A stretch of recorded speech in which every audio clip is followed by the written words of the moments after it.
over them I might be. You say, girl, never be afraid. Ever have enough of me. The world I understood. Oh, girl, I want the fool. You forget my bad. Giving up appearances. You could notice. And when you saw the lead, picked the things and left the keys. That's crazy.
There is fire on the mountain, and nobody seems to be on the run. Oh, there is fire on the mountain top, and no one is running. I wake up in the morning and tell you what I see on my TV.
Doors are these.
So, that's where this one, because the monitor is also, when I, if I don't tell anything, because it's if I don't start, because that's so good first.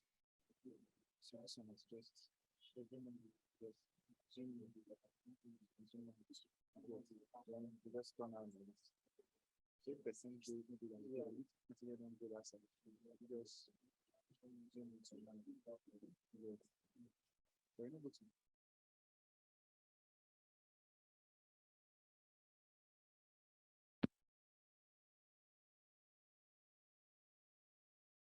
First person, first. Yes. The first one, I did the same to the other person. I did the first person going on. I did that. They're going on. Yeah. What?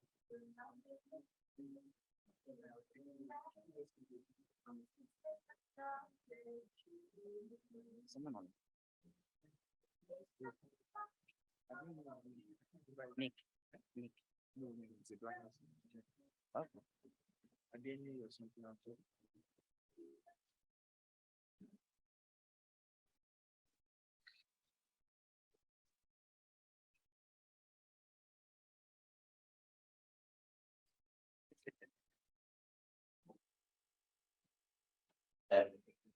Good morning, people.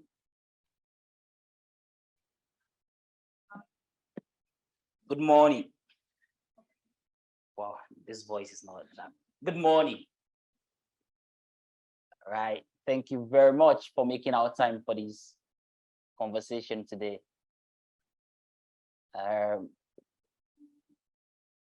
The time is 10:45. So if you have the agenda, you know that we are late by about 15 minutes. So I apologize for that.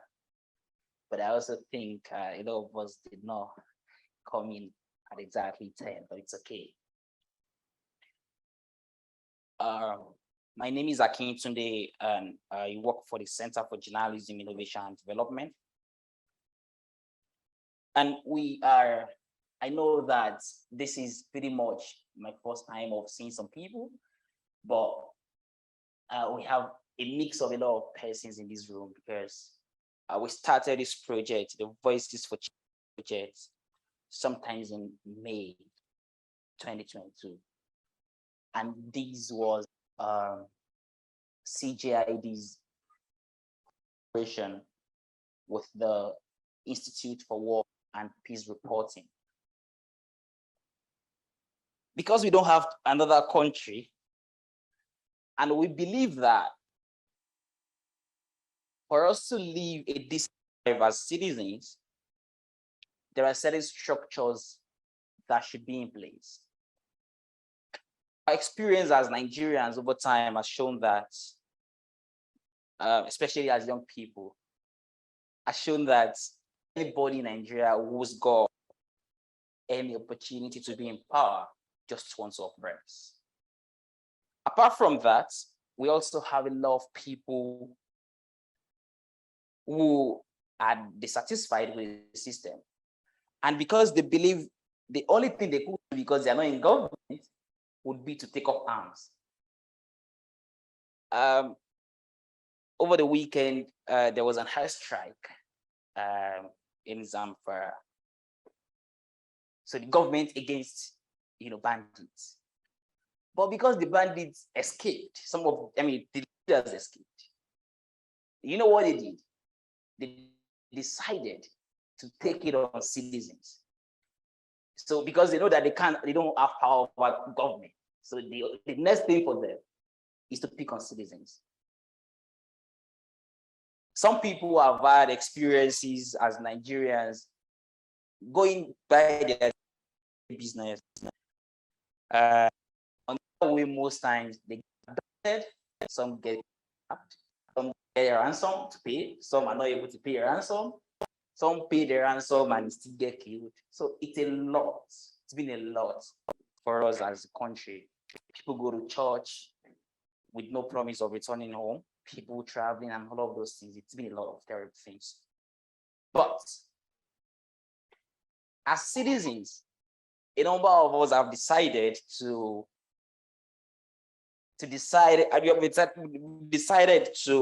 take on a career or a mission to tell the stories of these people.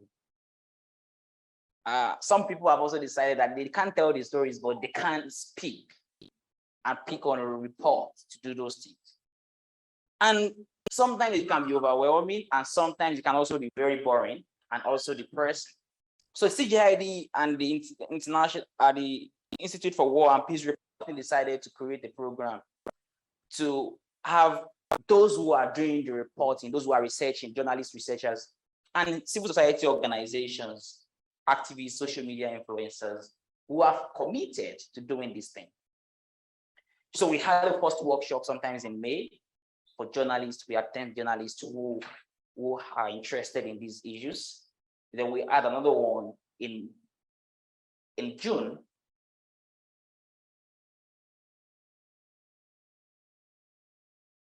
Which they've conducted investigations, they've spoken with victims of one issues or the other, they've documented evidence and all of those things.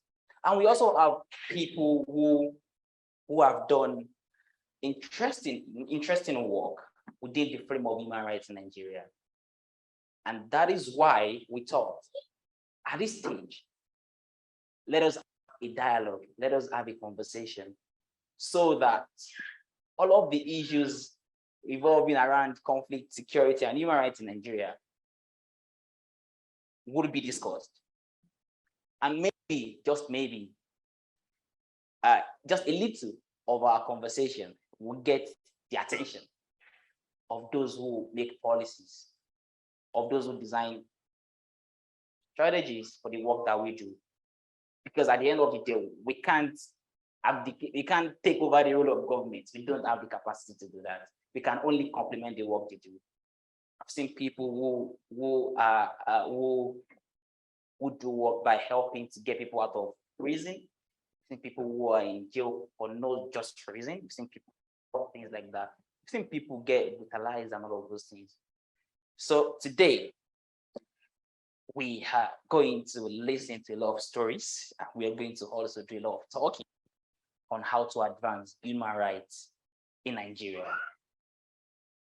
We will take rounds to introduce ourselves. So I'll pass on the mic to introduce ourselves, just your name, what you do. Like I said, it's a conversation. After which we would have a partner, the Institute for War and Reporting, to give us a remark. Then we would take on overview of human rights situation. But before that, I just want Deputy Director of Journalism Program at the Center for Journalism Innovation and Development.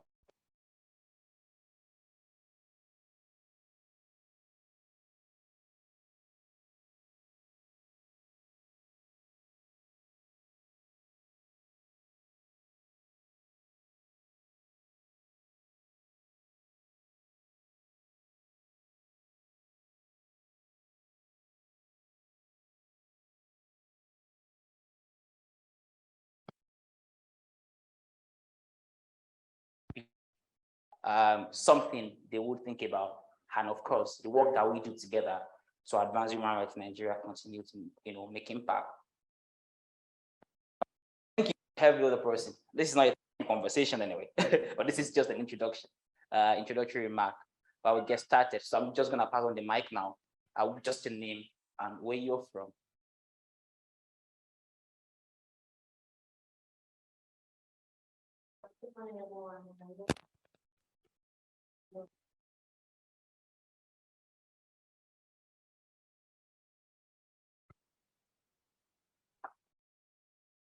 Thank you. My name is Busola Nkibola. I work for Center for Journalism Innovation and Development. I'm the director here.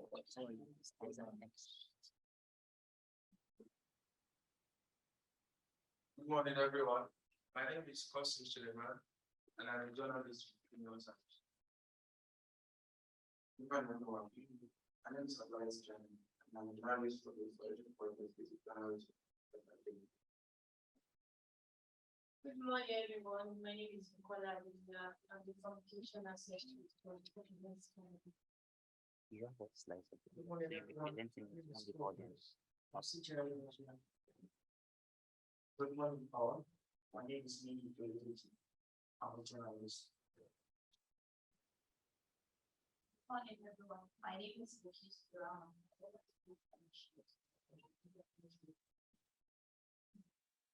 Good morning, everyone. My name is Caroline. I'm arrived from Nigeria. Good morning, I'm CJID. I work for Citizens Government.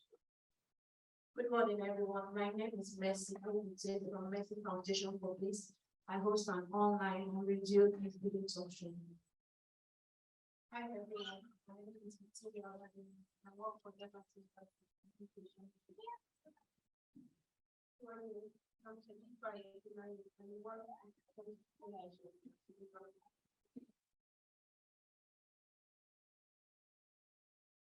Good morning, everyone. My name is Chika Menbo. I work with Anti-Syrian and Syrian State. Good morning, everyone.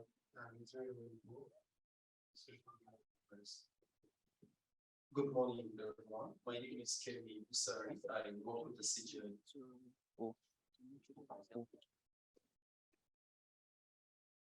Good morning, all. My name is Abdullah Rahman. I'm Beya Koko. I work for National Human Rights Commission in the Department of Civil and Political Rights. Thank you. Good morning, everyone. My name is Zach Owe. I work with Inspiring Generation and the Humanity Support Foundation, the communications person. I'm also the producer of Talking Health with Dr. Lars, a 30-minute program on AIT every Tuesday. It's a pleasure to meet you all. Good morning, everyone. My name is Aiden from CJID. Good morning, everyone. My name is Ijoma Great-Yagama from CJID.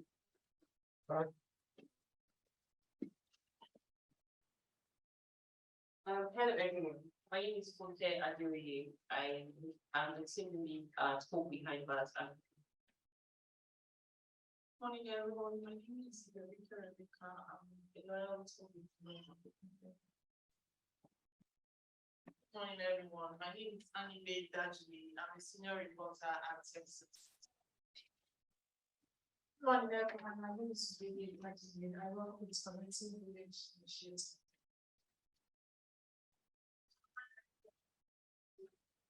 All right, thank you. It's good that I know everyone now. I could also get people to. Right, so without wasting much time, trying to set up for Tom from the Institute for War and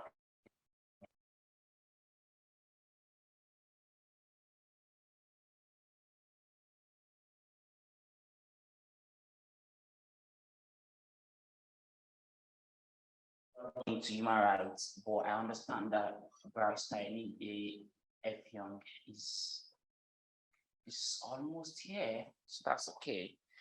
Just get people to just walk to the other side for coffee, tea, while we plan to have presentation of findings. So just go get coffee there, and in about 2 minutes, we would have journalistic rounds to come out and present their findings. Thank you.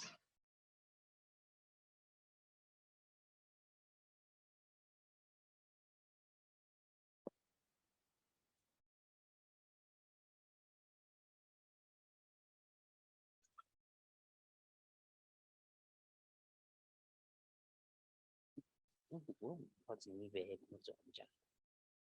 where you sleeping?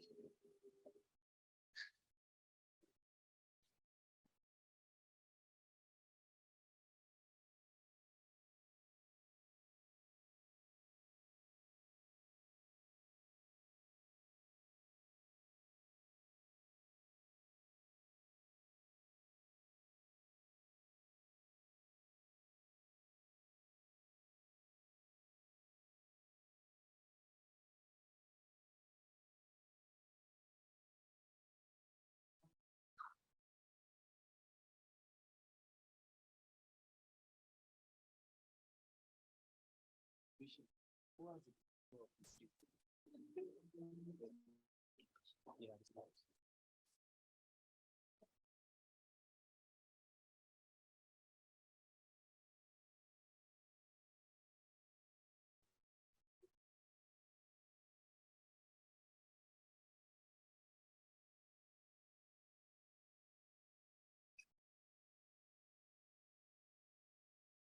Yes, they're coming with mail.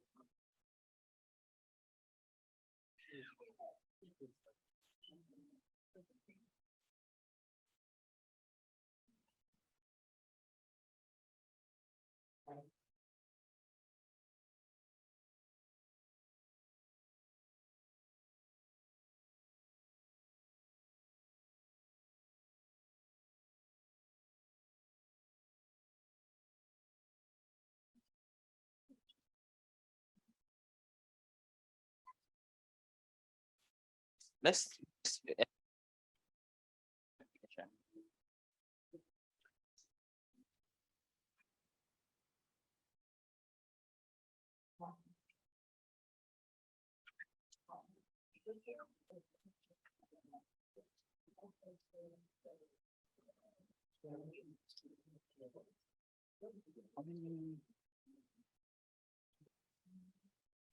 So, so is it online now? So this in this order, right? So we take ones with this order. Okay, cool. Okay, that's it. That will project this. Yes, you have to. Okay, cool. Done.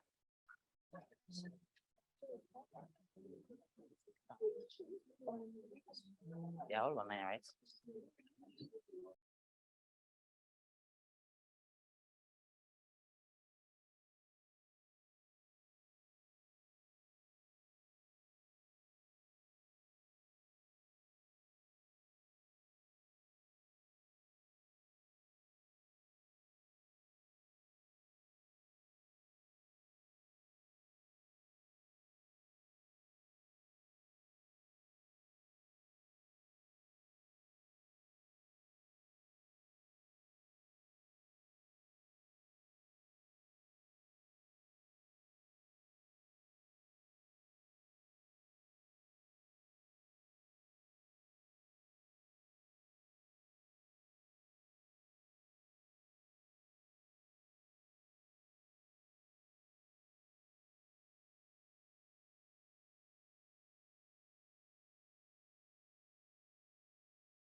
Hello, Tom. Can you hear me?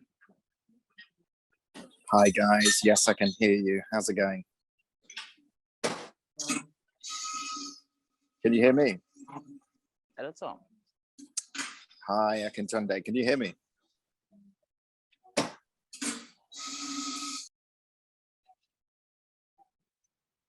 I can hear you. Can you hear me?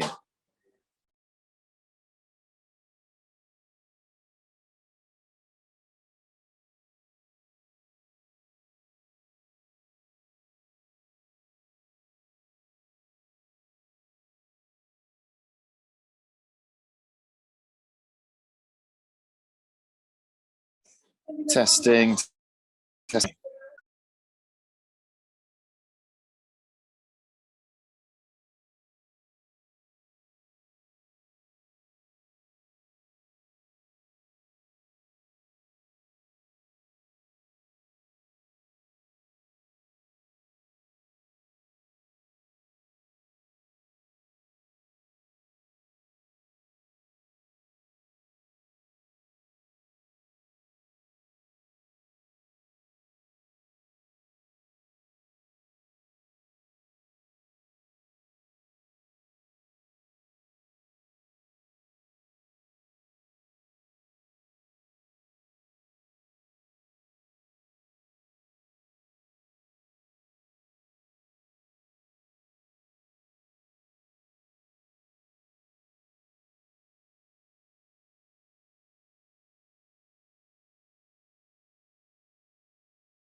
Hello, Tom.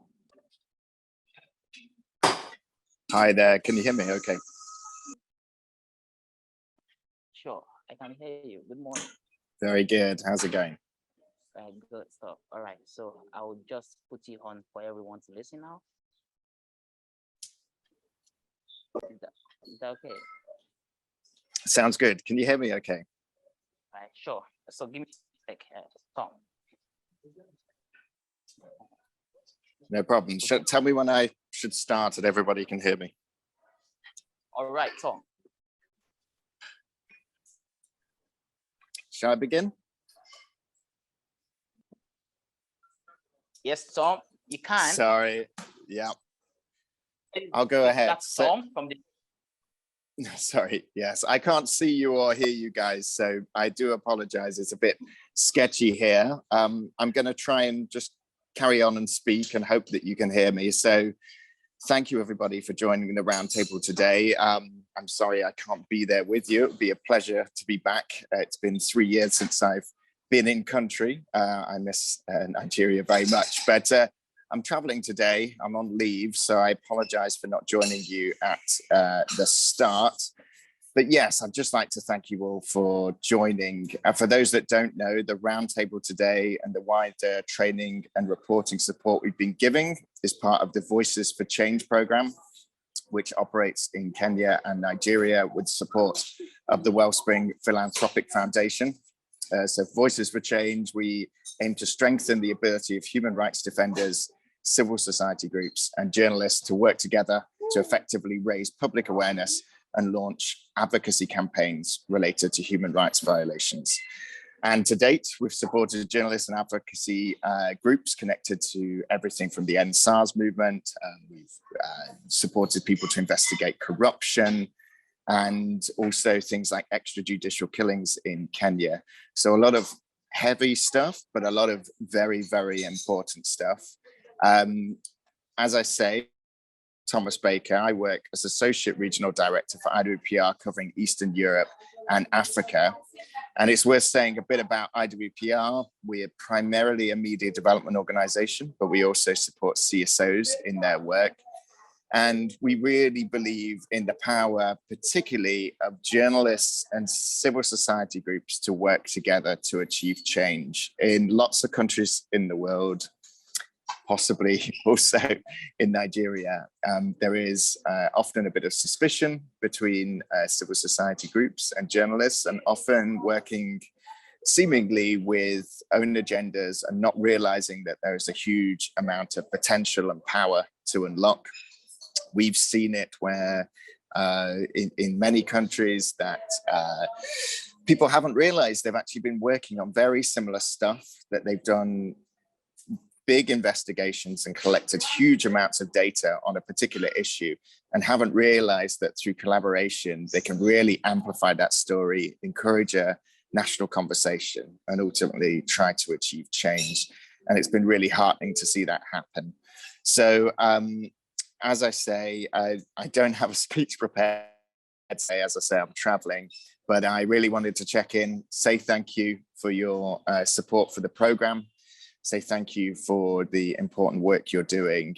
And if you have any questions or anything that I could answer, I'd be very happy to do so. So thank you, everybody. And Akintunde, back to you.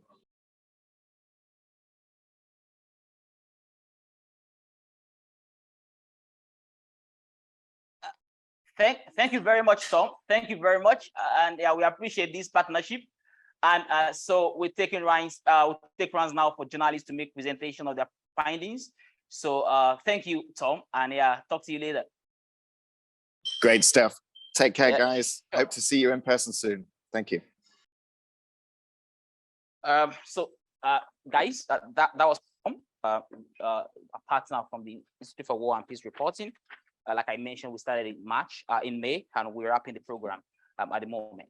So we'll dive straight into presentation of findings, and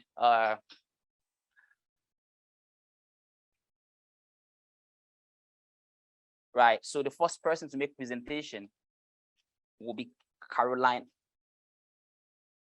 Ame, who has done a very interesting dive around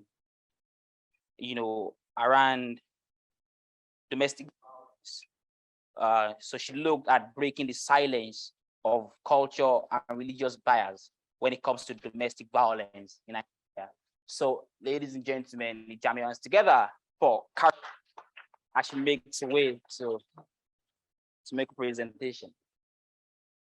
So before she starts, so the idea is that every non-journalist in the room, and I mean influencers, I mean CSOs, would think around the issues there, and let's try and pick on how do we take on the issues they are identifying, and design advocacy strategy after that. Because the idea is that after today, we'll be running a social media campaign and also advocacy campaign around the issues. So after our presentation, we'll give just two persons to give a brief or ask a question. In that frame. So after every presentation, there will be a feedback in that frame. So I will go for it.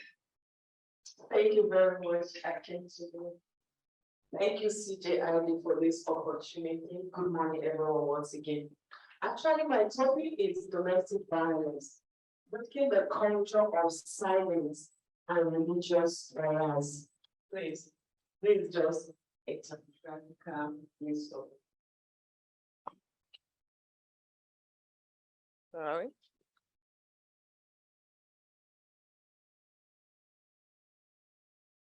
I think I'm good to go. The next slide. So in 3 minutes, I'll take it.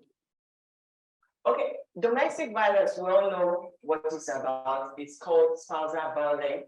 It occurs between people who are in intimate relationship, and it can happen to anybody, irrespective of your class, your tribe, your age. Anything can happen to anyone. Abusive relationship always involve imbalance of power. And the man in this place, I am more wealthier than you. I want you to know that I am in charge here. So imbalance of power results to domestic violence. And abuser use intimidating, hurtful words and behaviors to control a partner, especially in a society like ours, patriarchal society. People tend to believe a woman, you don't have to say anything. Keep quiet when the man is talking. Keep quiet when your culture is talking. Keep quiet when your religion is talking, but the time has changed. Next slide, please.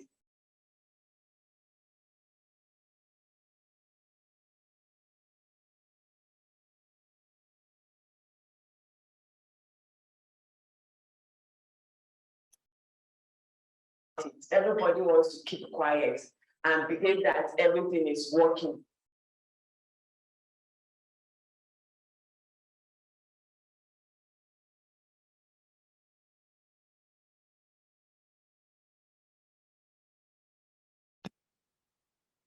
Marriage is working, my relationship is working, when in the actual sense it is not. Why would somebody want to keep quiet out?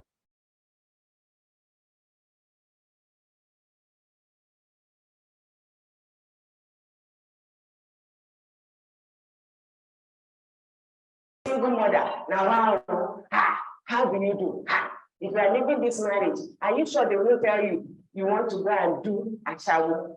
That's the only thing people tell you. Yes, a single mother, you want to go and prostitute. You don't want to be responsible to anyone, and it is not true.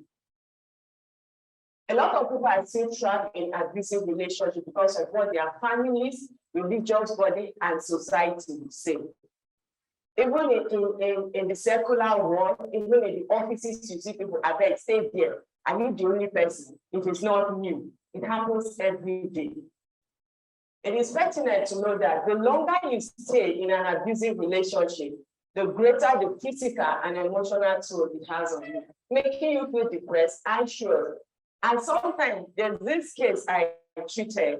The lady eventually was contemplating suicide when her family abandoned her because she left an abusive relationship. Sorry, contemplated suicide. think she doesn't define this because the background. So let's see. The finding. Victims feel too shy to talk. They don't want to talk. I don't want to feel embarrassed. They are too afraid to leave their marriages, especially when children are involved. Victims of domestic violence are financially handicapped. Majority of them don't work. They want to live, but they are not working. They will tell you, I don't have money to live. Then a lot are afraid because of the stereotypes society places on them. Leaders of religious unit in churches, especially, shy away from discussing about domestic violence. That's what I discovered. They don't want to talk about it. I tried severally to reach some pastors to talk to them. They'll tell you, please, journalists, don't put my name in your paper. But eventually, I got somebody who I spoke with, and a man, after discussing it with him, the interview we talked, the following week, that was the point that gave me joy. The following week, it was the topic of his sermon. I sent it to you. The topic of his sermon in the mosque. He said he's going to run a series on it, talking about domestic violence, what should be done, when should the couple separate, and all that. So those are some of my findings. Conclusion. The next slide. A lot still needs to be done by the civil society, religious body, traditional rulers to lend voice to victims of domestic violence. It is not reported enough. Still, after my story, I still met other women who were ready to talk, but they tell me, please, I don't want my name to be mentioned. It's still going on. Then support those who have trapped and want to leave. Give things, financial support, legal support, moral support for them. If they live to stay alive, it's better than celebrating them when they are dead. They need to stop the stigmatization associated with divorcee. especially in religious organization. I don't know about Islam, but in the church, we need to stop. I'm sorry And that- finally, Britain should speak up. But thank you very much, Caroline. So it's done research to look at issues of domestic violence and cultural peace. And so Ellen, you have any questions on the back for Caroline, question in the back on stage. Yes. Thank you very much, Caroline. I don't know what ask whether your organization is doing something with respect to advocacy concerning male domestic violence. Because yes, we know that this cultural silence and we always focus on the we know that it is good that we have many women who offer, but we are beginning to realize that we also have many men that also suffer domestic violence. So what is your will and advocacy in terms of making men? Okay, thank you very much. First and foremost, I'm a journalist, I write. So I think there's civil society in the house, and my boss man here can do justice to it again today. But I think it's been another interesting aspect to look into. I'll do a story to know men who are abused also in relationship and what they want to do about it. Thank you. Question? I think she has a question. All right, sorry, it's not a question, but I just want to speak to the question. Okay. Like when we talk about, for instance, there's a lot of diseases, right, affecting us society, but there are major diseases that are affecting us. So our nation tends to be on those ones that are more prevalent. That's just why not men are not being abused, right? But the most prevalent abuse is always on the women. Thank you. All right, thank you, Madam Sir. Now the last intervention. Thank you for that comment. That we only tend to focus on the one that brings Outwards. although I've not read your story, so I would have loved that your presentation starts with your story, what it's about. But I think now that we're in this room, and we're identifying the issues, what we want to do in terms of advocacy, and even as far as journalism is concerned, is to begin to narrow down on the factors that are playing gender-based violence. So is it or pathways to addressing it? So do we need, for example, what is data saying about the number of safe spaces that we have in the country, such that if a woman or a man experience gender-based violence, they can run to state. I think these are stories that journalists now want. So we already know that so many data have established that there is gender-based violence and it is endemic. Right. So let's begin to think critically about pathways to solution. Safe spaces, how the justice system, how is our justice system approaching use of gender-based violence? Help system. So some people who perpetrate gender-based violence also need intervention. Psychological. They need psychological intervention. Some people want to stop, but they cannot stop. The question is, how do we begin to respond to this category of people until our storytelling narrows down, spotlighting those areas that can provide solutions to the issue of gender-based violence? We'll just saying it should be like reaction, the experience of victims and survivors. So Yeah, thank you, Madam Sola, and thank you, Caroline. And I know that, there are a lot of feedback from you, but yeah, let's clap for Caroline. Thank you very much. Thank you very much. I see the the idea is for us to design ideas on how to advance the conversation even beyond this point. I think that's what we're doing around the intervention by CSOs, influencers after the presentation. So the next presentation will be Arinze Chidoke, who will join to look at justice for victims of EndSARS movement. So hi Arinze, are you there? Hi, good morning. Can you hear me? Am I clear enough?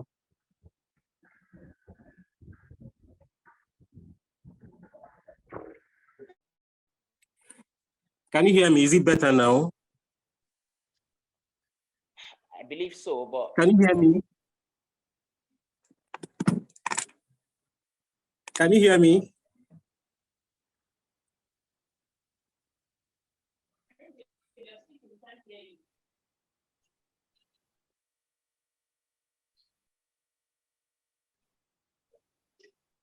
Hi, can you hear me?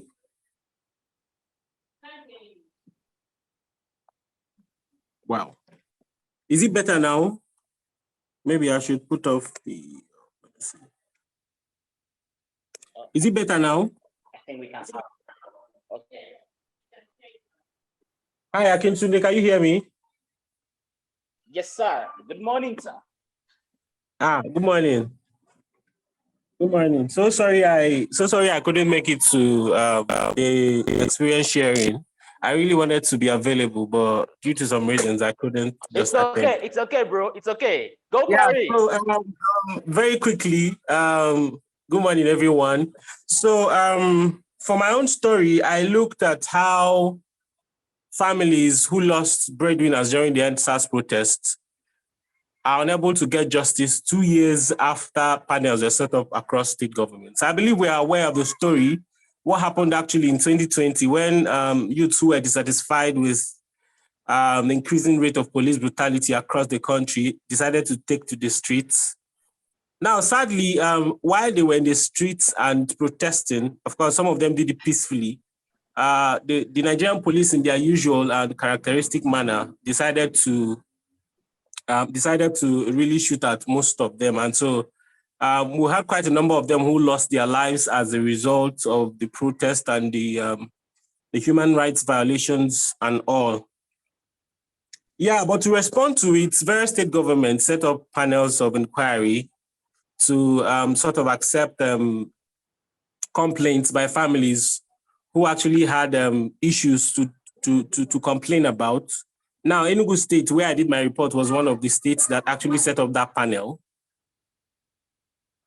Sadly, at the course of my report, I found out that families who actually submitted complaints and had their reports accepted by the panel have been unable to get justice. There's no form of compensation or whatsoever.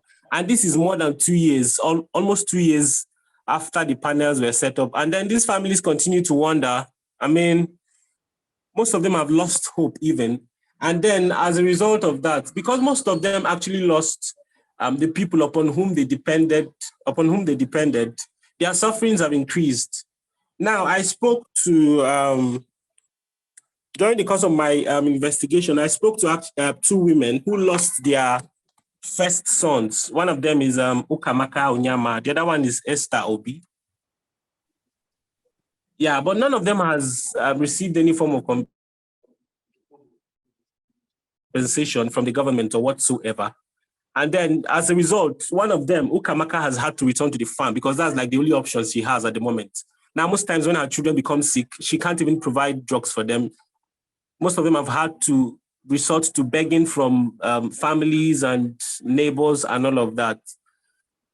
And part of what I actually did was to speak to the government. I spoke to the SA, to the governor on media. I actually tried to find out what was causing the delay in compensation for these families. And he said that the panel had concluded its report, it's part of the bargain, that the state is actually looking to set up a review panel that will look at the recommendations made by the panel before they will now know what next to do. So that's like basically where they are at the moment. But then The major thing is that, I don't know, these families have lost hope, they've lost trust, and they continue to wonder when exactly they are going to get justice from the government. Of course, part of those I spoke to was the secretary of the panel that was set up to investigate these issues. He confirmed to me that they had already finished their own parts of the duty, that it was now left in the hands of the government to decide what happens. Now, conclusion, what I have in my conclusion says, while the state government continues to delay in setting up a review panel, the families only hope that they will get the help they need to survive. They're not asking for too much, but just to be able to live. Now, of course, I've published the story and it's been widely circulated. I intend to track and report whatever changes that may come up as a result of the story. But then basically, I just want to appeal to CSOs because we can't possibly do the story as the journalist and also take up the responsibility of pushing for the government to do what they are supposed to do. So basically, I'm just appealing to the CSOs in the house to do all they can to sort of help some of these families, because really they've lost hope. Thank you very much.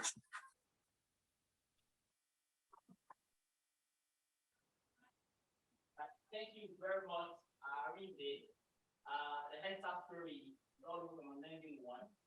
A lot of interesting findings there. I think this has got a paper for you. So, yeah, thank you very much, Arinze, for that story. I would really love to hear from the non-journalists in the room, because this issue of government setting up a panel, the panel coming up with recommendation without execution is becoming recurring. For about 4 months in 2020 and 2021, I traveled to several states in Nigeria to track the people, the victims of police and other security agencies during the COVID-19 lockdown. About, I think, 18 people were killed across Nigeria. Some of them were lucky, their state governments came up with this kind of panel. For instance, in Kaduna State, there was a panel of inquiry, and part of the recommendation was compensation for the families. But we've been tracking it for over 2 years now. Nothing has been done with this. So I want to believe that we reminding the government over and over again is not even what can we do to make sure that when such panels are set up, when they come up with recommendation, we are able to uphold them and do for that. What can we do?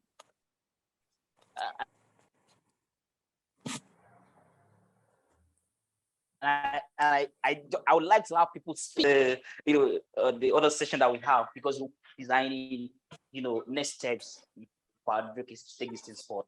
So thank you very much for that. I think you noted it, and we'll take it on after that.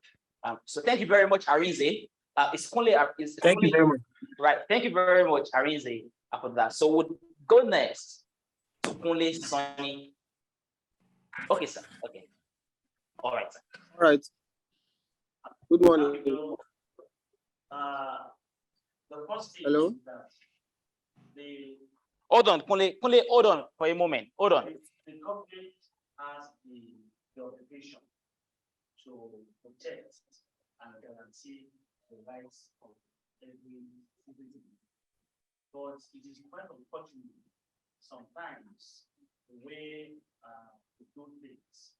Now, there's a very long process when government set up the committees of this nature, and then we should keep on trying to see how we can improve, particularly with respect to implementing recommendations of government set up committees. But like what is that this panel, some of them, particularly the Lagos State government panel, the one that set up by the National Human Rights Commission. So what they do, which is creative, which is innovative, which is not the normal process, is that rather than the panel to conclude the assignment and send the recommendation to government to follow the normal process. So what the panel in Abuja did, and the one in Lagos also Recording in progress.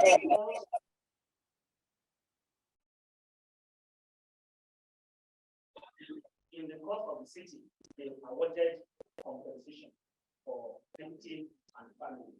So if we are recovering the story, we are in order, the National Human Rights Commission has been able to pay a sum of about 500 million compensation. Even as the panel is still, working. The panel has just concluded its public safety, but is working on its report. It has not submitted the report to government, but despite that, it has awarded the sum of almost 500 million victims of conflict.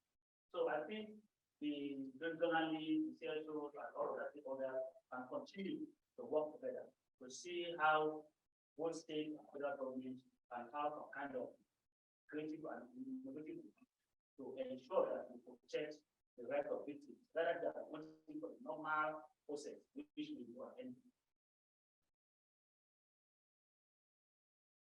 Thank you. All right, thank you very much, sir. For Nigeria, generally. Well, those that complain, Right. across The country. divisions. All right. So do you still have like a platform for people to come? People decided to approach the state panel. Okay. While some decided to approach the human panel. Right. Which court approached them. But of course, there may still be some other opposition. So, for instance, the people that Arinze have told the story now, can they like maybe Arinze can walk around with the Human Rights Committee to see how they can get it? No, because the Abuja panel only gives you people that submitted complaints.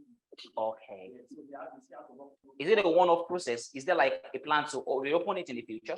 Well, what the commission has recommended is that government to institutionalize these panels, that it will be a continuous process rather than a one-off thing.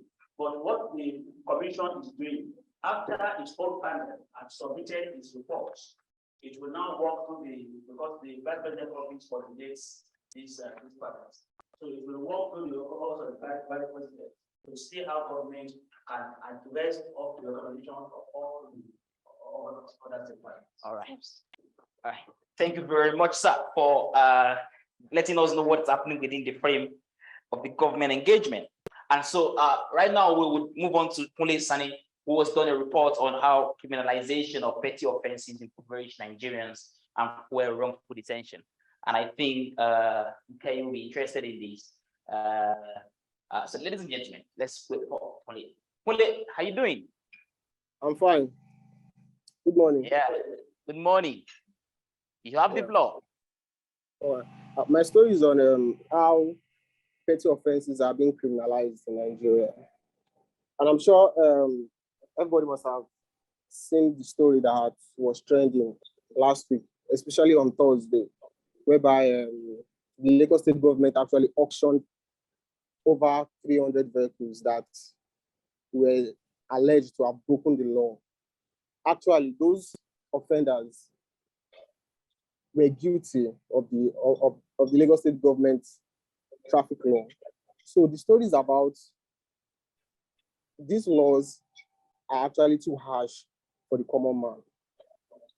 For a man that is his only source of living is his boss or his Uber vehicle, perhaps he committed an offense and he was sanctioned. The law says any traffic law offender should be sanctioned 2 years imprisonment, no, 2 months imprisonment, a fine, and also forfeit the vehicle. So there's a lot of agitation in the past that these laws are too harsh. Perhaps the law should be reduced to a certain level for maybe warning, or let us say the fine. The fine should be enough. So what I did was that I collated a lot of different sections of our administration of criminal justice law, our criminal code law in the Southwest, our penal code law in the North, whereby are seen to criminalize petty offenses. Petty offenses like begging, loitering, sex working, and the rest. So I've been able to interview and meet with those. There are some certain individuals that, for example, I interviewed a man called Rafiu. Rafiu went visiting to his mom in Ekiti. So getting there, he decided to hang out with his friends. There's been a while he visited Ekiti. So the police just decided to raid the hotel and he was arrested. And funny enough, they charged him. Can you hear me? Yes, boss. All right. So funny enough, they charged him for an offense supposed to commit crime, for loitering, for being idle. That's actually an offense in our criminal code law that actually prosecutes, or you can be charged. A policeman can actually arrest you under the pretense that you are supposed that, okay, for example, this Kule is being arrested and is suspicious to commit crime without actually committing crime. So these are sections of our law. Although they are scattered, environmental law, traffic offense law. So I've been able to collate a lot of those sections of our laws, different laws that are seen to commit crime. So I've been able to also interview a lot of activists, including Mr. F. Young, my good friend, and also some senior advocates in Nigeria and some civil society groups. So the agitation is about how to decriminalize and how to soften these our Nigerian laws, also our several laws in our country, to at least have a face for nature, to at least have some sympathy for the less privileged. Because people are saying that the law is only favorable to the elite, not the common man. So my presentation is very short, and I'll be concluding now. For the civil society out there, I think there should be a lot of agitation, especially they should leverage on this recent case that happened last week. Seeing people crying, their vehicles have been auctioned, and some of them actually went for jail terms. I interviewed someone that went to Kirikiri, someone that also went to a maximum prison in what's it called, in Badagry. And he said when he was out of prison, he was also mandated to pay 40,000 naira as fine. So why would you go to prison? Why would you have to pay 40,000 naira and also lose your vehicle, your source of living? So my story is about how Nigerian laws are seen to criminalize minor offenses that should actually have a face for the less privileged.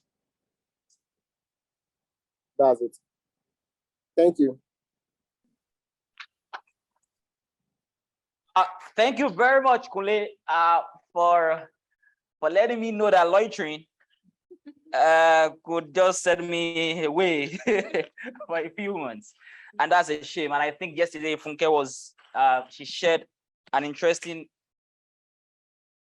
tweet yesterday around someone who spent 5 years awaiting trial after they were wrongly arrested by SARS on their way back from school.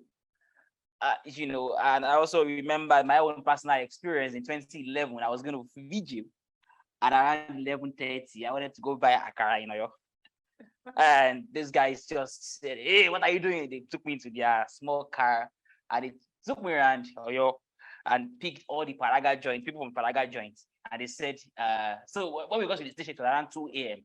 and they said I should write that they were arrested at 2 a.m. but I was going to church.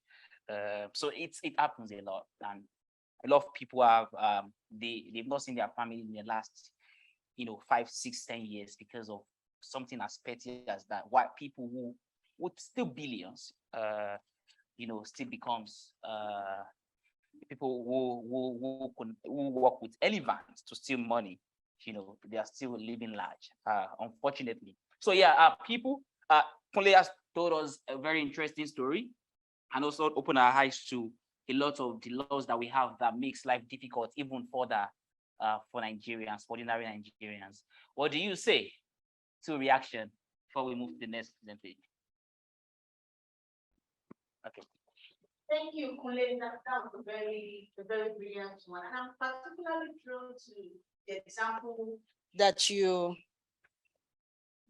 you made about what's happening in Lagos.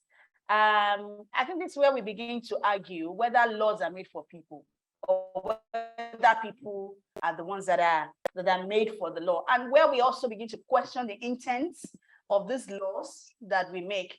Are our laws made with intention of punishing people or or to correct people. So with regards to this traffic offense in Lagos, I mean, I lived in Lagos for years, and I can talk about the horrendous impact of traffic and, you know, people committing traffic offense. But where, for instance, we have unemployment rate and poverty rate hitting the sky roof, and then we now have laws that deprive people of their means of livelihood and further expands the gaps of poverty and inequality.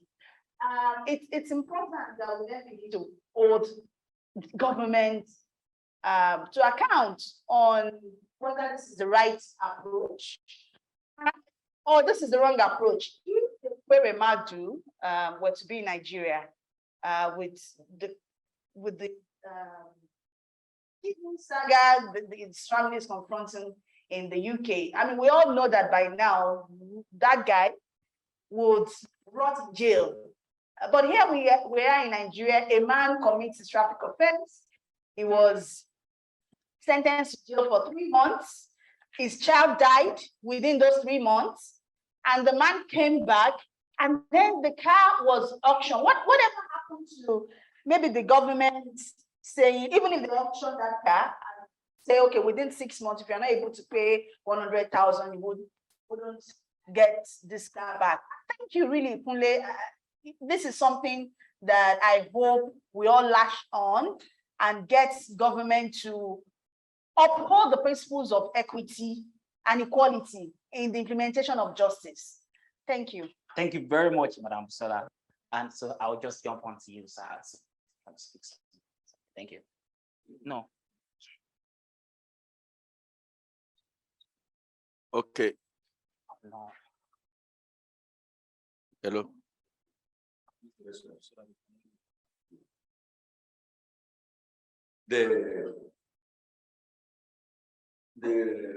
justice system that the right judge described is actually very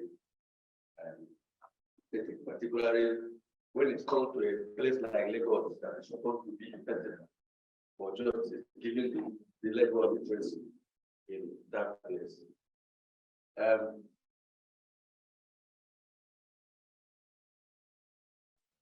When I watched to offender 1 year imprisonment, is still your fair commission just calling to explore error of traffic. Just first offender, you seize your vehicle, then you still go to 1 year imprisonment, you still pay fine. I was wondering within myself, did they actually carry out public hearing before such law was enacted?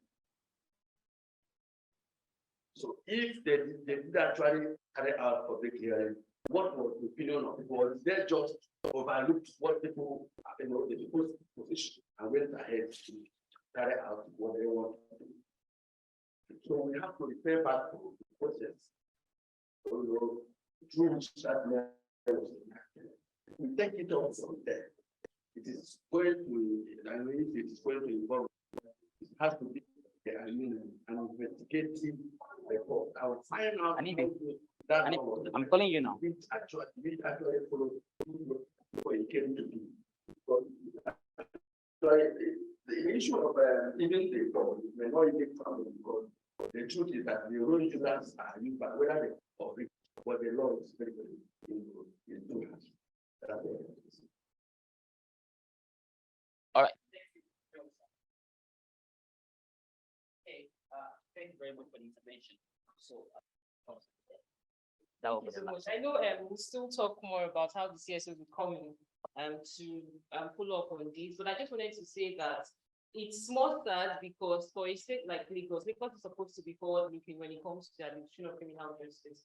And Lagos has, restorative justice practices right now, community service laws and probation officers. And you would expect that when it comes to 30 offenses like this, there would be room for alternative or diversionary methods, but that is not the case.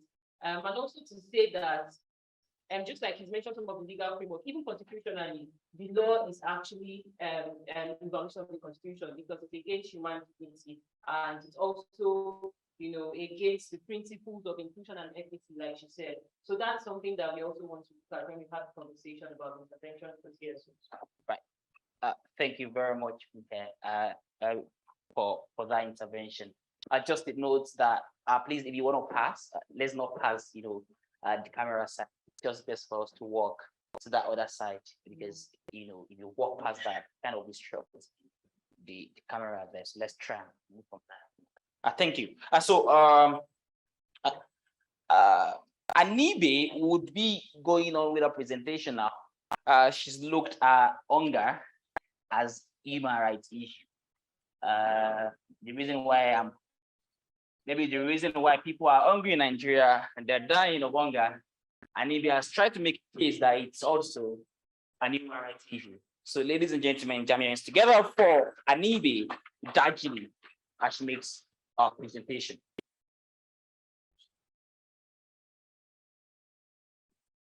Hi everyone. So I did a story on travel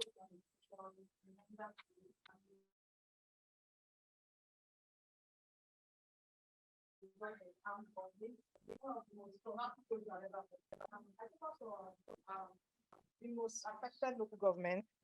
Thank you. Mariga and Mashegu local governments of Niger State. I visited hospitals. I visited the people who and displaced persons in Kotangora in Niger State. Next slide, please.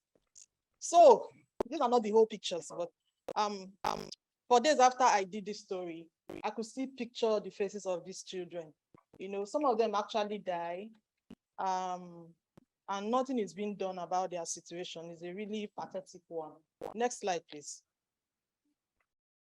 So my story, okay, in the last 2 years, at least 150,000 people have been displaced in Niger as a result of banditry, and most of them are children under the age of 5. These conflicts not only result in child mortality, they also leave these children severely malnourished and in their need of ready-to-use therapeutic food. So there's this food they give to them to stabilize them when they get to the hospital. And for instance, in Kotangora local government, in the last 2 years, they've not had these commodities. So these children actually die. And it's not just malnutrition, like, oh, they are not eating well, or what. This is severe acute malnutrition, like, it's the worsening state of malnutrition. The nutrition response to emergencies has been inadequate, resulting in high cases of child malnutrition and increased demand for balanced nutrition for affected children. So you hear this parents say things like, but she eats now, she eats. What do you give this child? I give him tuwo. And, this child is having distended stomach, is losing weight, and, it's a bad situation. Niger State is home to high rates of undernutrition and micronutrient deficiencies. The inability of displaced persons to grow, produce, sell, or buy food has worsened the hunger and malnutrition. So, the parents of these children,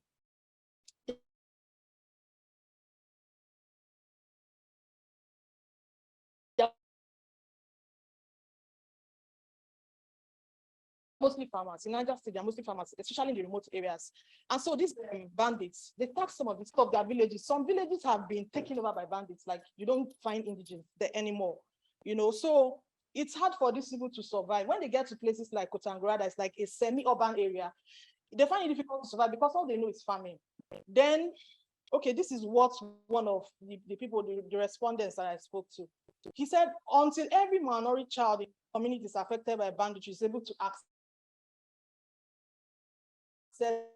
needed nutritional rehabilitation, the work is, okay, these are some of my findings. Okay, I did an critical analysis of the Niger State budget, and to check if there's anything for nutrition. Sadly, there's none. Now, the health sector, the health 4.8% less than the recommended for health in the Abuja Declaration on Health. There's something called Abuja Declaration on Health. And their recommendation is that the budget for states should not be less for the health sector should not be less than 15%.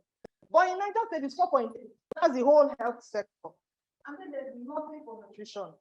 And now we also know that this crisis, they are increasing by the day, and yet the government has not done anything. What they do is they provide emergency relief materials to this displaced person just for a few days, and then they are left on their own. Now, there's no budget line designated. And in Niger State, under 5 mortality rate is at 123 per 1,000 live births. And malnutrition is one of the underlying causes. So it's very high, very high. These children are dying. The state has defaulted in meeting its financial obligation to provide nutrition-related commodities.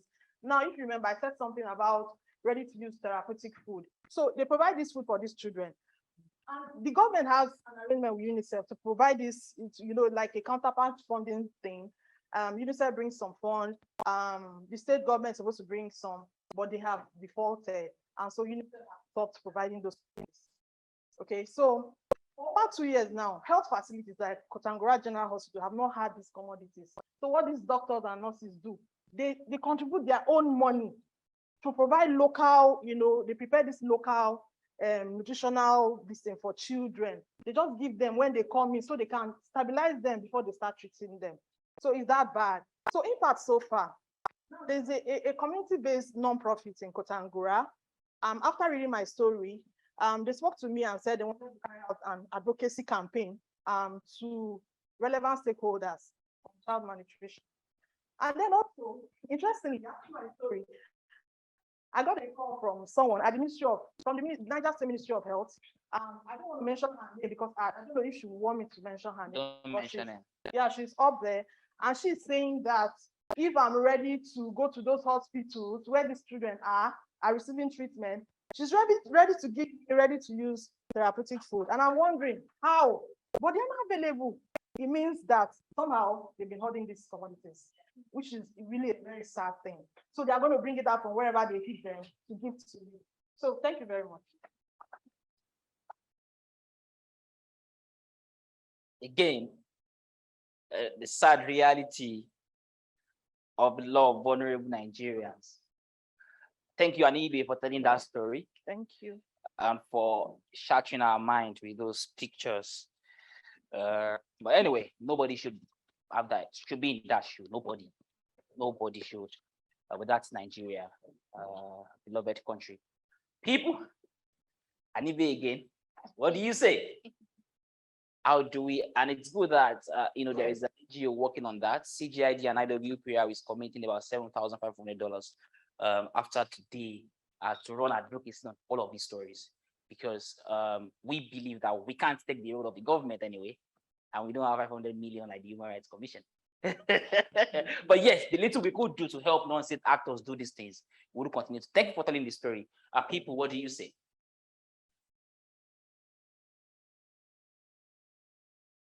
I really want to say that was a very touching one, a very interesting topic.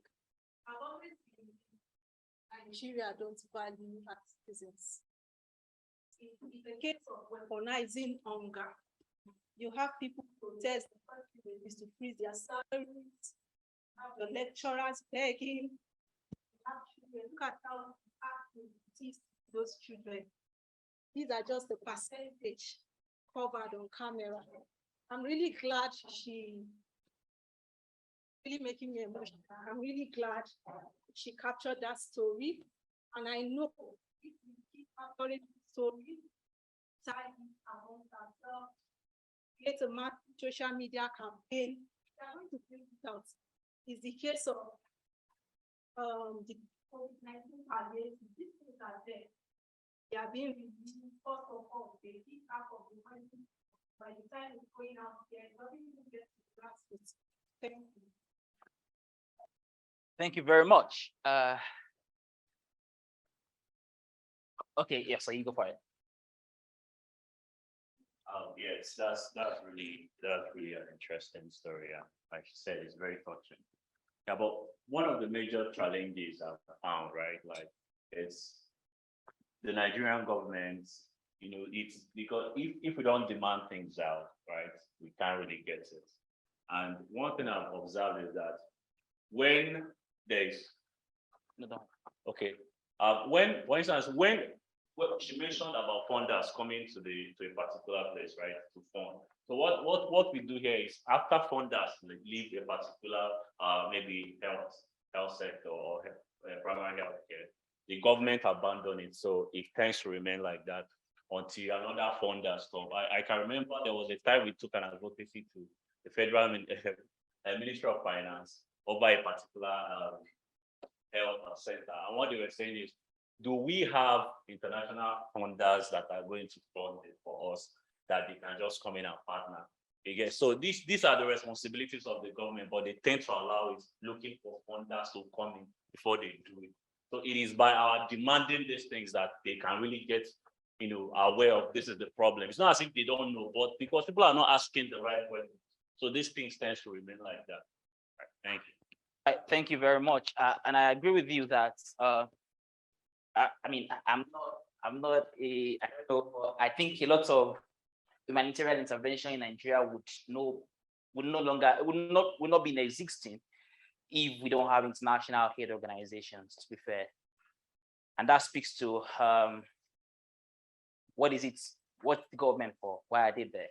Anyway, the next presentation would be by Abdullahi Tijani, who has done a very interesting story to look at the realities of people in IDP, internally displaced persons camp, you know, through a law, inconsistent law. So Abdullahi, go for it.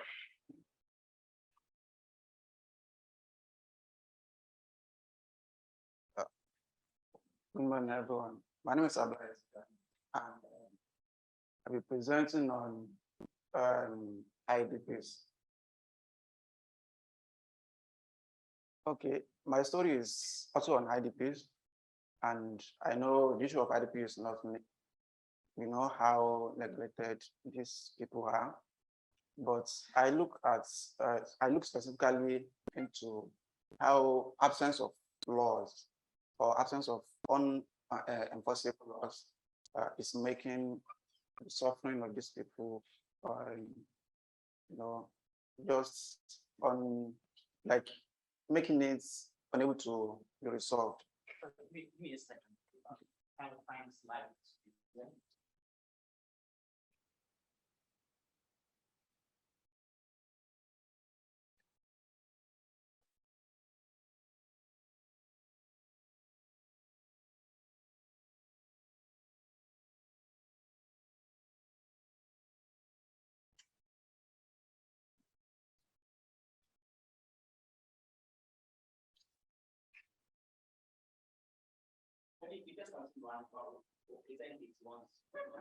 Oh, I don't know it's fine that much. All right, from my experience, I visited Katsina, and I got the inspiration for this story after a colleague of mine told me how some IDPs who were displaced and were living in Katsina City were given some naira notes. And after that, they fought over it and they stampede and sued, and some of them died. Those who did not die returned to the place the following day because they don't have anywhere to go to. So and I said, okay, let me look into this story. My findings, I discovered a lot of things, and I mean much more. And I put these people, IDPs, into 3 stages. I mean, stages of being displaced. The first one is displacement. After bandits attacked their village, and they could not cope with the recurring attacks or the taxes the bandits puts on their village, they have to leave the village. So that's displacement. The second stage is redisplacement. I got to a village in Katsina. The village is Babaruga. So there are some IDPs living in the village. And that very day I went in, bandits attacked that village the night before, and I saw some of them already living in the village. That's they've been displaced before, and now they are living their displaced settlements. So that's with displacement. And third one are those who could not go back home. So those ones, they've been redisplaced, and we're thinking of going back home because now they don't have anywhere to go to. But still, they cannot go back because that village is yet to be saved. Okay, but go back. But these people, all of them have these things in common. They are defeated and scattered and helpless. They are defeated because there's something they can do to help the situation, and they are scattered all across Katsina. It's not as if they have one camp where you can see all IDPs or one place. No, they are scattered across Katsina, and you cannot boldly say this is their number. That's why I say thousands of displaced people in Katsina State. And again, they are helpless. I found that there are some that turn to us, and there are some that say, no, I will not beg. But the pride they take why swearing against begging is that they are slowly starting to death. Next slide. Next slide.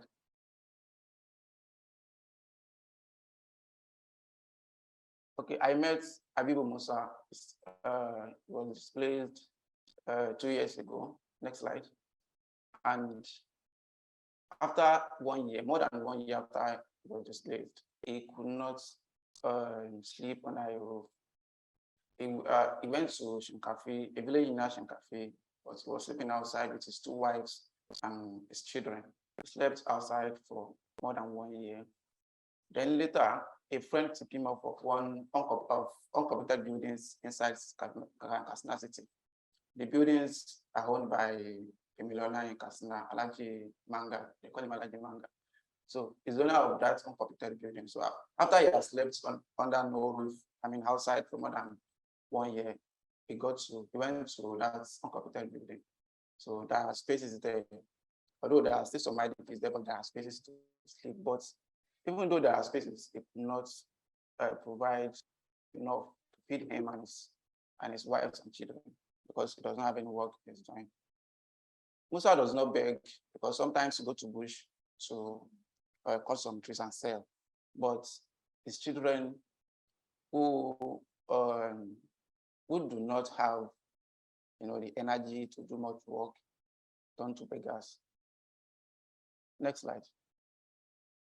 Then this Baba Ruga, the very day I went to the place, I met these people. They are just living in the village, and those are the villagers waiting outside for car that will take them to the city or to anywhere they don't know. They just want to leave that village. Next slide. Then inside that village, I met Amanatullah Lamba. She and her husband have already discussed, next slide, they've already discussed certainty of the displacement, but they are not living that day because they don't know yet where they will be going. She suffered more than 7 or more than, maybe 5 or within 5 and 8 attacks in the Avoma village before they leave, before they left the village. Now they already started feeling at home in Babaruga because according to her, the villagers took them in and welcomed them. Now they have to leave again, and they don't know where they will be going next. Next slide. Now, the unique angle I look into is that we have policies in Nigeria that says these people should be well fed, should be given some rights, but how effective are they? How enforceable are they? We have national policy on internally displaced persons, because government knows these people exist. But with this policy, we still have these experiences of IDPs not well taken care of. Next slide. And we also have a national commission for refugees, migrants, and internally displaced persons. But this commission targets illegal because they don't have existing acts, I mean, existing law that give them authority to be National Commission for Refugees, Migrants, and Other Displaced Persons. Originally, they are National Commission for Refugees. But in 2006, the federal government included migrants and internally displaced persons into their purview, but without an act. Next slide. So, a woman actually said, the National Commission for Refugees, Migrants, and Other Displaced Persons without an act lacks a statutory backup, and it will be difficult, if not impossible, to be held accountable. So this is one of the effects of not having an act that back up the commission. Next slide. Okay, what can we do? I mean, how can the act make a difference? Next slide. First thing is that there is an international convention known as Kampala Convention, which the bill seeks to domesticate. If the bill is domesticated, automatically this particular convention will be domesticated. And this convention says that compels the Nigerian government to create and maintain an updated register for all internally displaced persons within its jurisdiction. So let's see, or let's reflect on the effects or on how this thing will help. Let's imagine the government has an official register to keep the names and identity of all internally displaced persons. Immediately they are displaced, or where they can go to report their displacement. I know the former bill that gave the commission the authority included how a refugee can claim refugee status, but we do not have that one. If we have such a law, it will give the federal government authority to keep register. And if they do not, the CSO can ask for that particular provision to be enforced.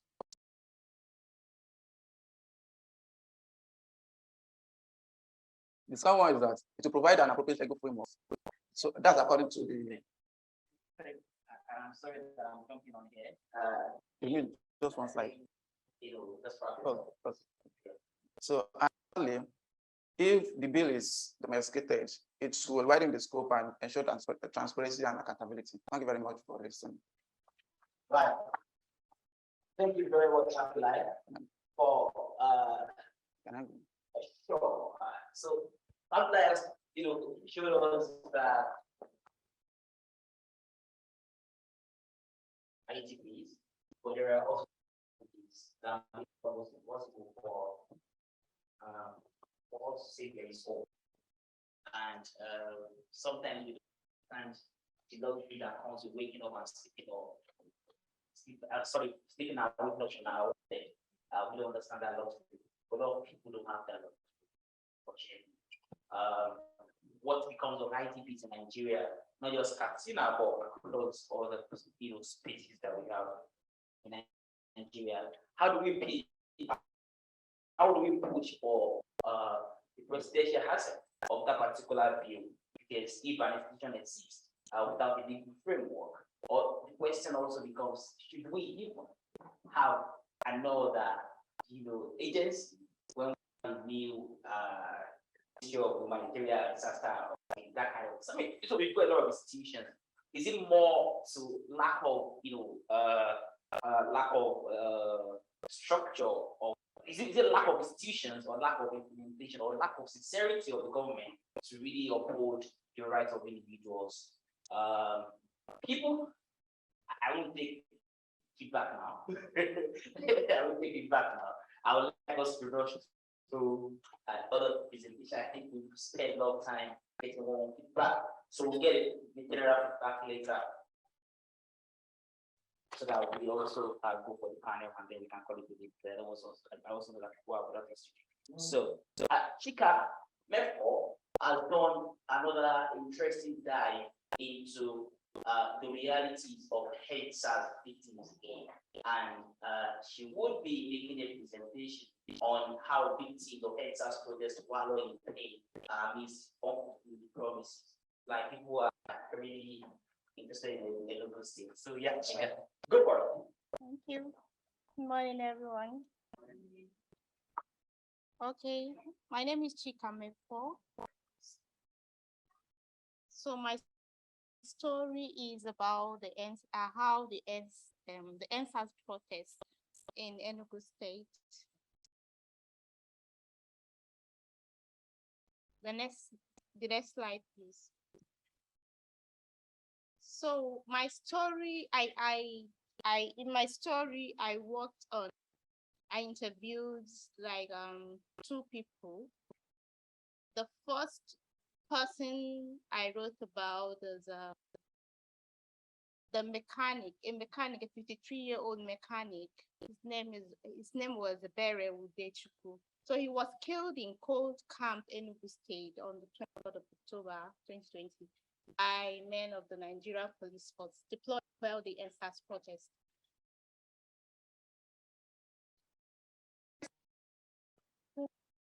A petty trader is now left to fend for her children, and she's living worst form of because can't fend for her family. The next is about a 27-year-old man, Uche Chagoz, who was shot also during the at the same area. He actually saw when Mr. Ebere, the late Ebere, was shot. He was injured and he spent like four months in the hospital. At the end, he was withdrawn from the seminary school because he was in the seminary. So because he was injured, he had to leave the seminary school. And again, he's finding it difficult to find a job because of the constant pain he used to have because of his injury. So 2 years after the Enugu State constituted a nine-member administrative panel of inquiry to address the fallout of the incident, the victims are yet to be compensated. Next slide, please. So my findings, I found out that the panel submitted their report on March 15, 2021, but 2 years after, they are still waiting to be compensated. The victims, the ones I interviewed, they've written several letters to the governor to remind him about the compensation, but they are yet to get replies from him. There is clear indication that the government is shying away from its responsibilities, because I spoke to the senior special advisor to the Enugu State government. When I called him, he picked my call and he told me that he will find out everything about the compensation, that I should call him back. For like 1 week, I was calling and calling. The man refused to pick my calls. I even sent text messages to him. He didn't reply. Then I spoke to a coalition of civil society in Enugu State, and they told me that around July, they went to the governor and spoke to him still about the compensation. And he said that within 1 month, he would do something about it, but he has not yet fulfilled his promise yet. Next slide, please.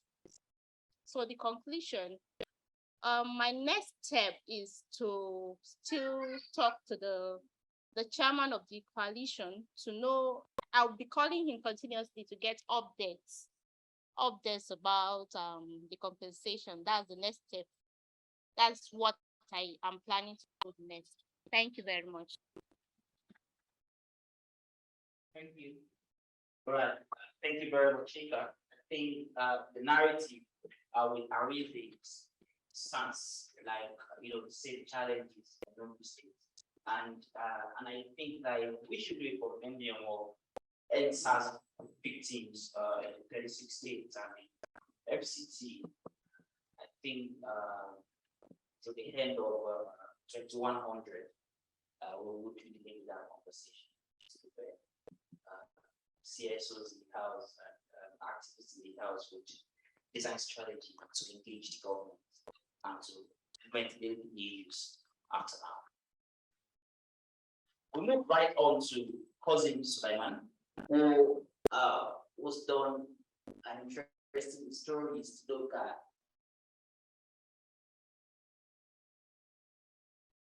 A story of two Air Force officers who killed two people in Sokoto State because of a gun. Cousin, go for it. 3 minutes. Thank you very much. Good afternoon, everyone. So this story is about some Air Force officers in Sokoto State, and they killed two people because of something that transpired in that community. So one of the two people that were killed, one of them is a 40-year-old woman, and the other person is a 20-year-old. Can you please go to the next slide? The other person is a 20-year-old young man. Yes. Oh, okay. This happened on the 20th of October 2019. Please go to the next slide. So I'll just narrate what happened. So on that day, some young men in that area, they saw a lady walking past and they tried to approach her. She was probably not interested in talking to them, and that led to some argument.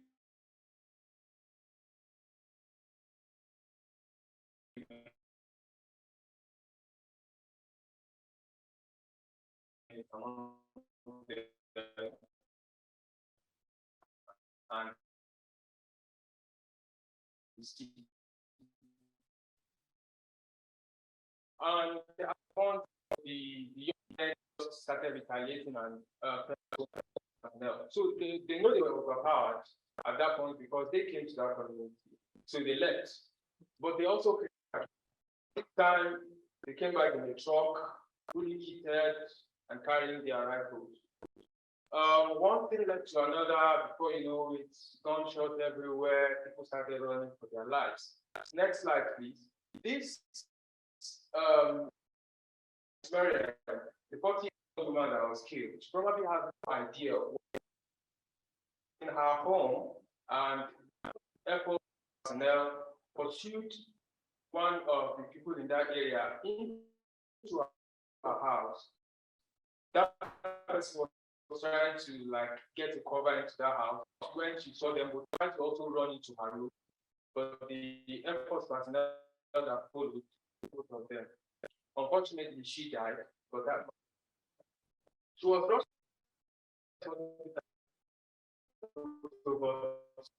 she was, to bullets, but she died. Next,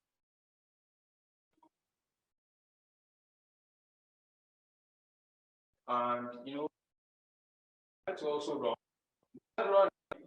He caught the bullet from his back. The bullet penetrated him, and he fell there. He was also rushed to the same hospital, but he died there because he had lost so much blood. Now, what happened next is something that a lot of people in that state, a lot of residents and people that are observing what's going to happen, they were really impressed by what happened because the state government and the Nigerian Air Force came in quickly. The next slide, please. They came in quickly, and the governor himself, alongside his deputy and part of his cabinet, they visited both families to condole with them. So this is something a lot of people see, oh, this is commendable, is like an exemplary leadership. The Sokoto state government also swiftly, they set up a committee to investigate the matter. Also from Abuja, the then chief of Air Staff, Air Marshal, also constituted another inquiry, two committees to investigate the matter. So people who are on social media, justice for this, that, they love what is happening. Although that lasted for a while. Next slide, please. The state government also donated 1 million naira to both families, like 1 million naira each to both families. Although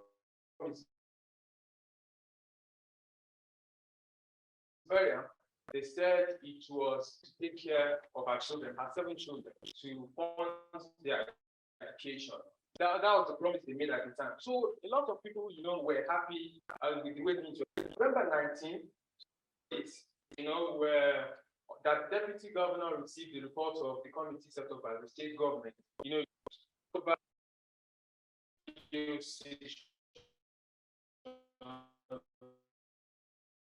in Sokoto State. And this is another good thing that a lot of people saw.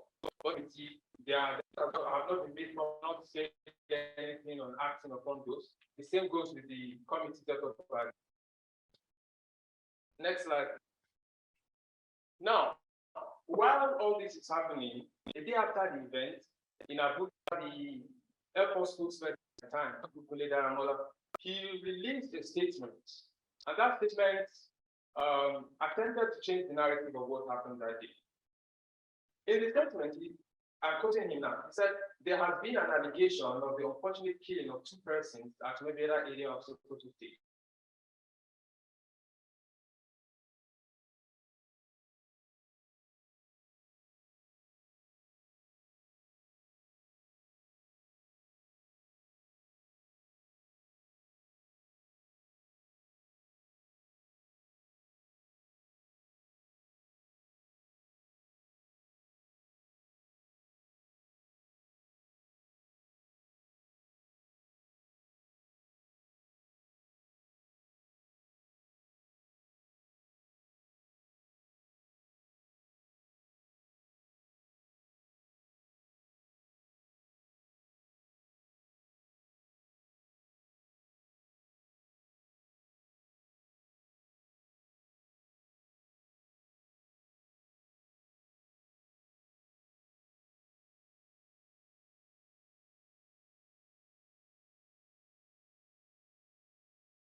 Their statement and apologize, but they did not.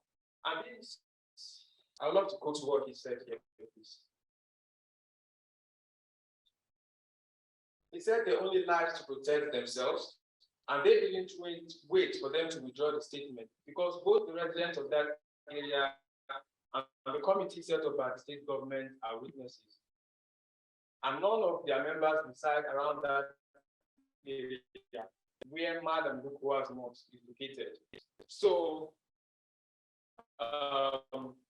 next slide, please. So, since then, I approached some members of the committee. They wouldn't speak to me, but one of them spoke, but didn't, speak on camera. He was still, in fact, he made this statement while I was telling him to speak, while trying to persuade him, saying they didn't, implement anything in the committee's report, and they have not heard from the government since then.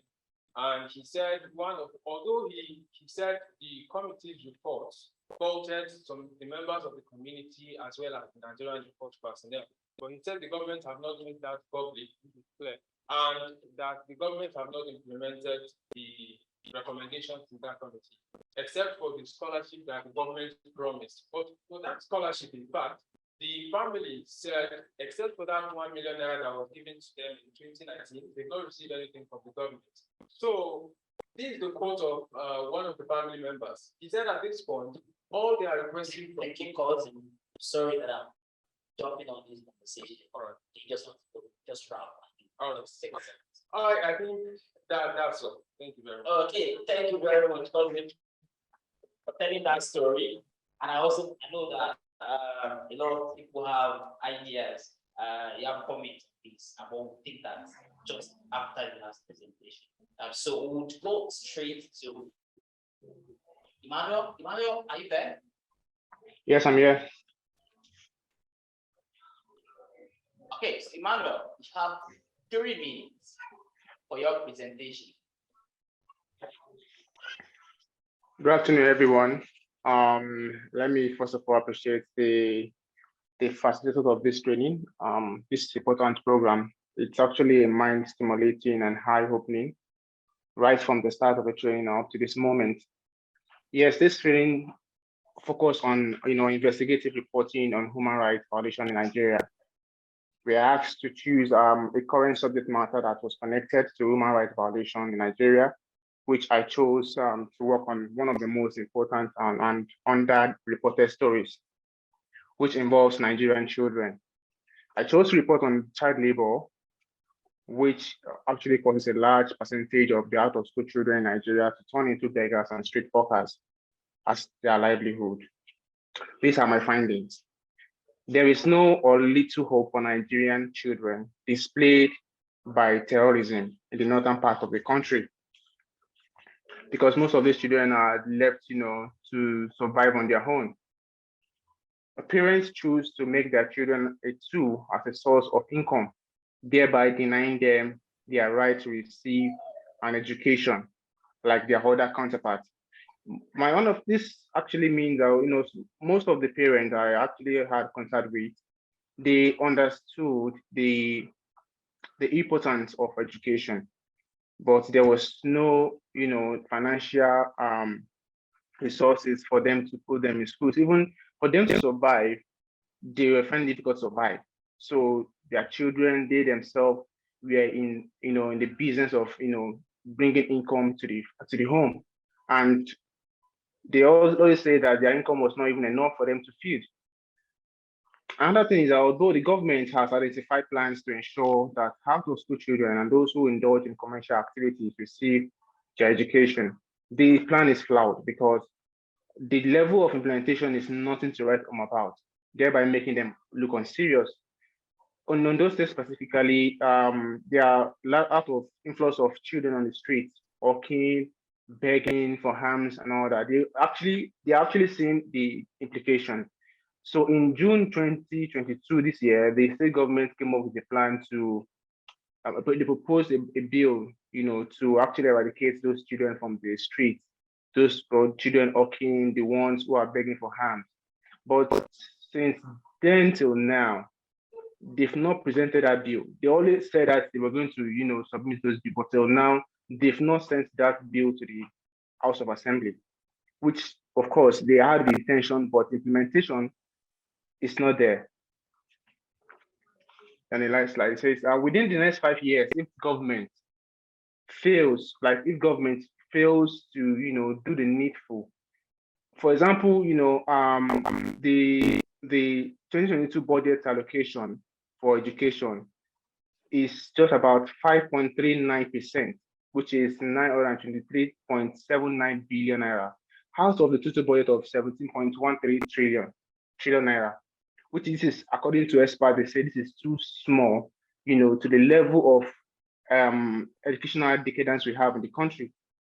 So the non-governmental organization as well as other stakeholders needs to take education neglect strictly as a matter of priority.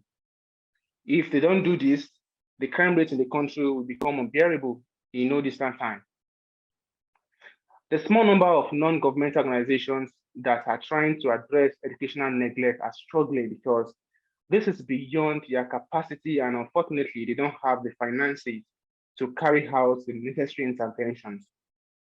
There are some NGOs who are willing, who knows the implication of these children, who knows the importance of education. They are trying from their own circle to ensure that they bring these children back to the classroom, but the finances are not there, and they are always seeking for support, but people are not, a lot of people are not, they're not giving them what they need. Of course, they are trying to do it in their own pace, but that is not enough. So we need more stakeholders to key into this. The majority of the migrants from terrorized states to Ondo State have no concrete plans for survival. As a result, they make their children hawkers and street beggars, causing the children to be more prone to additional abuses, such like the sexual abuse, physical abuse, and abduction. We've seen a lot of cases in Ondo State where the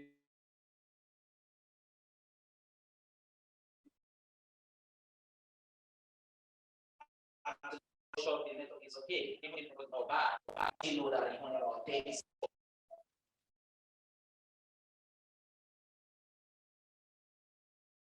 The internet, but yes, I think we have a sense of what that is.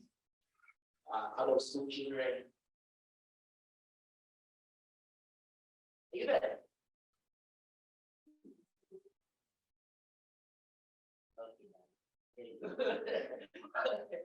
Okay, so I think that's okay. Like Emmanuel, rather, we'll just move on to the presentation, but let's appreciate Emmanuel for that. And right state would be the OED was done an investigation to look at police harassment cases against business owners. Sorry, I don't know. I went off. I don't know. I don't know what happened. Can you hear me? Can I continue? All right, thank you.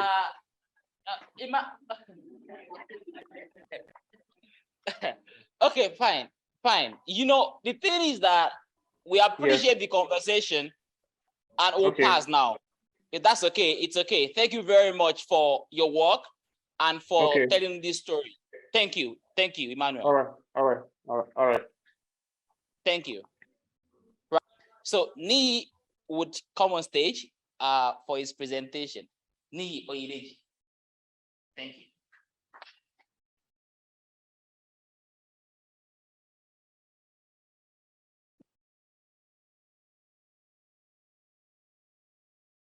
Good afternoon. My name is Ni Deji, and I will be speaking to my story on how police harassment is affecting businesses in Nigeria. Next slide, please. I think everyone in this all has a friend or has been affected by police brutality before. It's a common phenomenon in Nigeria, police harassment, brutality. However, this set of people, there are some set of people who are mostly affected by police brutality in Nigeria. Next slide, please.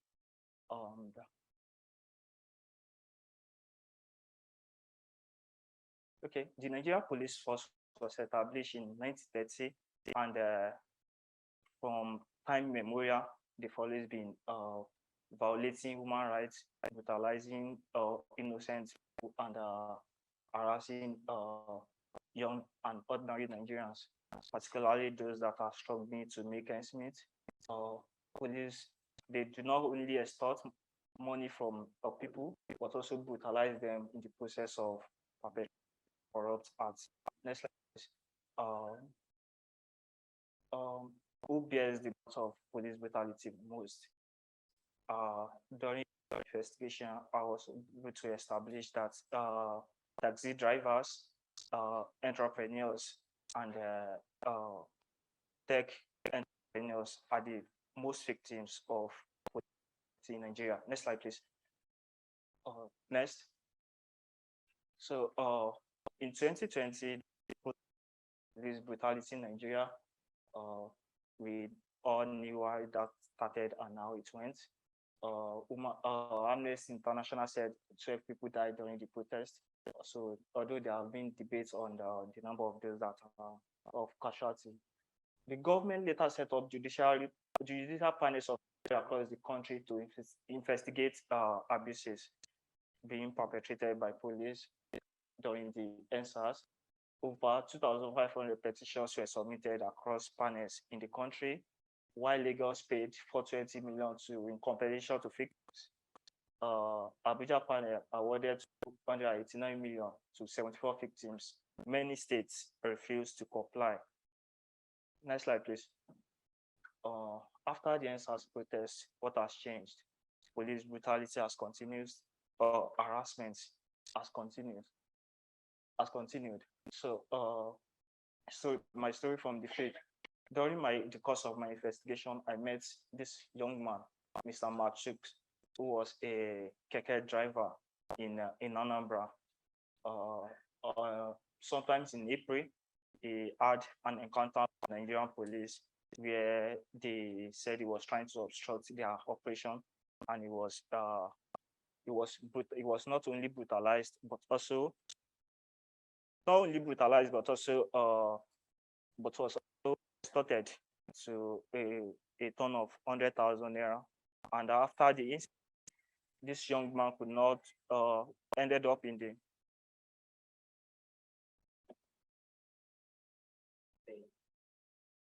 this young man ended up in the hospital and spent like 2 weeks in the hospital.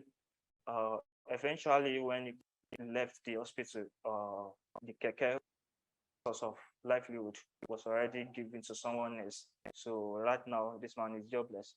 Then another person, we all know that tech entrepreneurs are the most victims of police brutality in Nigeria because of the nature of their job.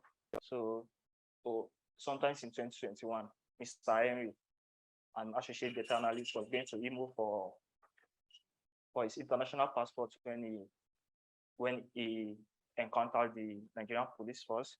They forced him to pay.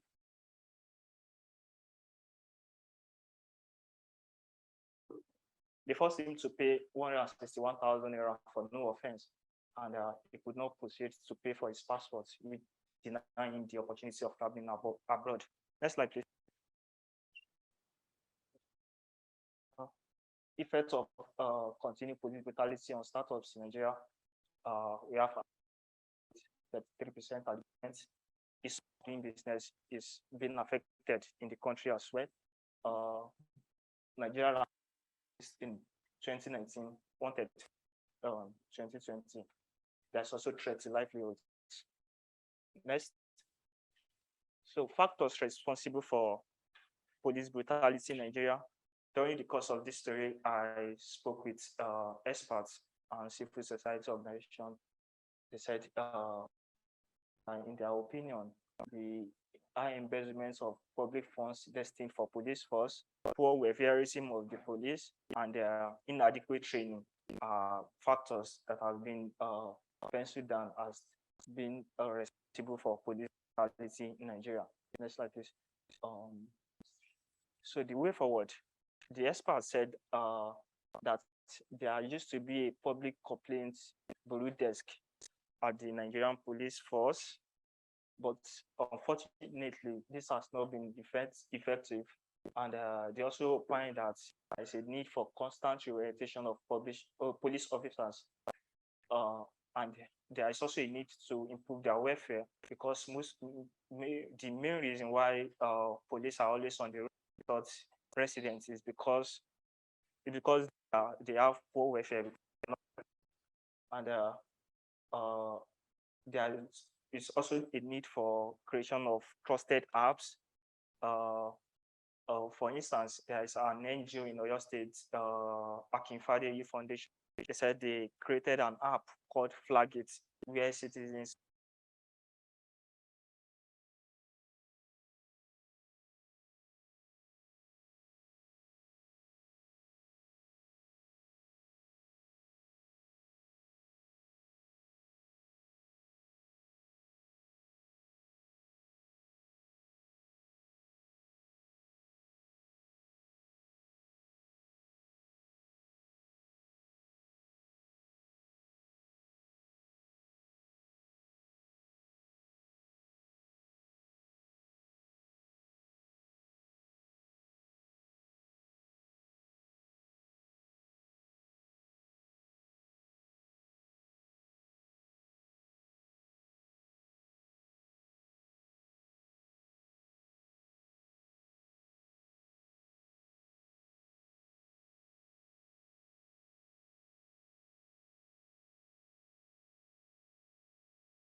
Hi everyone. Hey, Aisha, how you doing? I'm fine. How you doing too? We're fine. Go for it.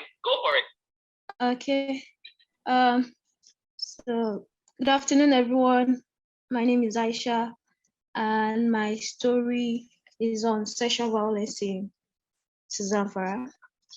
So I looked at the effects of banditry, the aspect that most people don't pay attention to, which is how the bandits have been raping women and how it is disintegrating communities. So as we understand, the banditry has its origin, contest over land resources, and over time, it became what it is now because not much attention was paid to it during the tension.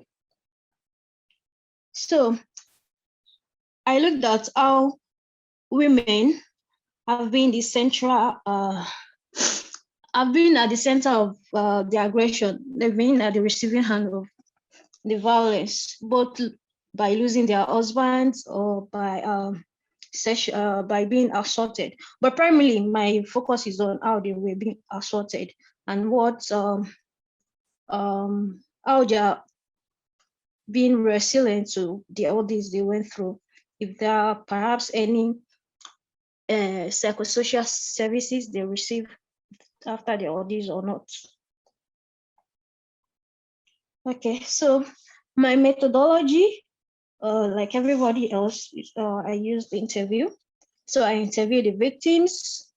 So of course I had a lot of challenges trying to get women to talk because in ordinary context, it is very hard to find someone to talk about their assault experience. Not to talk of in conflict where they are always particular about how to survive each day. So, so one of the things they said was that they live in fear of being attacked again and of being raped again, and they really don't focus on getting treatment after being assaulted. They only focus on just surviving on a daily basis, getting food to eat.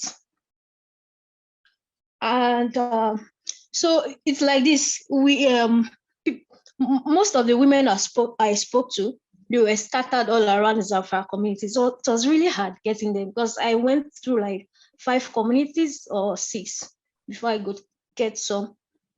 And so I was able to talk to a community chief who has also been displaced. So one of the things he told me was that even if they want to help these women, there's no way they can help them when the government is not helping them. They're like in the same situation because they are displaced and they cannot really bring around their families and to perhaps talk to their husband for those whose husband have neglected them because of their abuse. And so, and one of my findings is also that there is little or no humanitarian service. Apart from MSF, I don't know of any other. MSF is Doctors Beyond Borders. So I don't know of any other humanitarian organization that works on providing assistance to survivors of sexual violence. I tried, in fact, I looked around for local organizations, but I couldn't find any. So the highlight has always been that the conflict in the Northwest is not recognized as an international threat. And so most international humanitarian organizations don't focus their attention on it.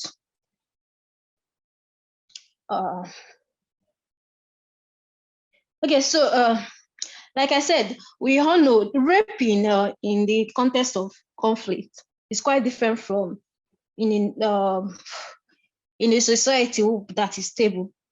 Because here, you have people being displaced and being raped over and over again from they fleeing the conflict.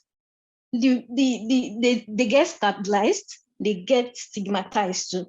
So one of the things I also found out was that in a particular IDP,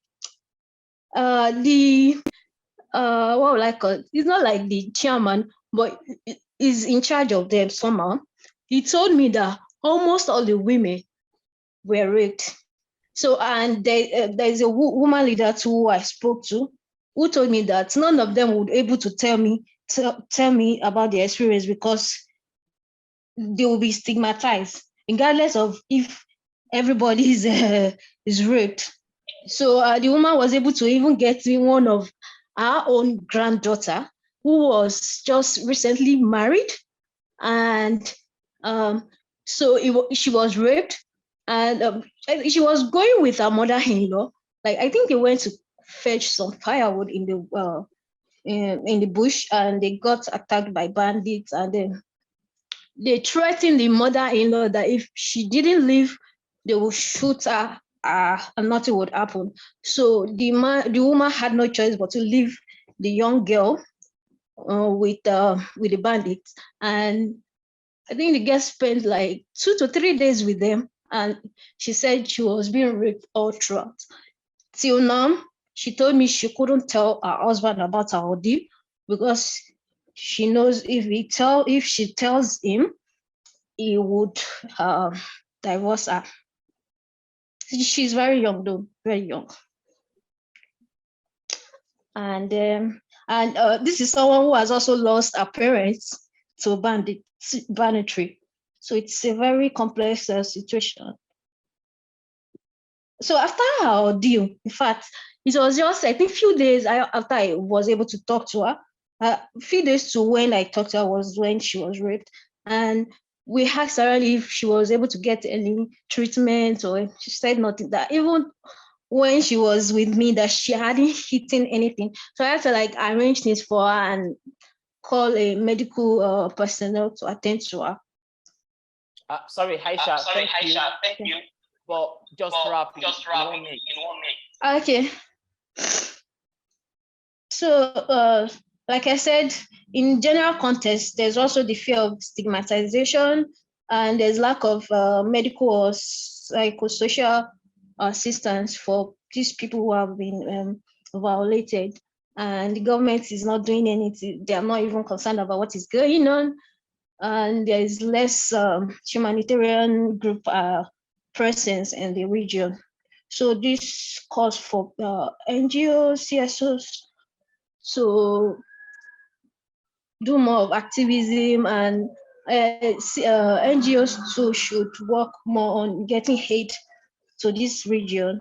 I know accessibility may be a thing in terms of the insecurity, but there are some areas that can be accessible if you meet the locals. Thank you. Hello? Hello? Okay. Hear me? Can you hear me? Yes, Aisha. Yes, I can. Loud and clear.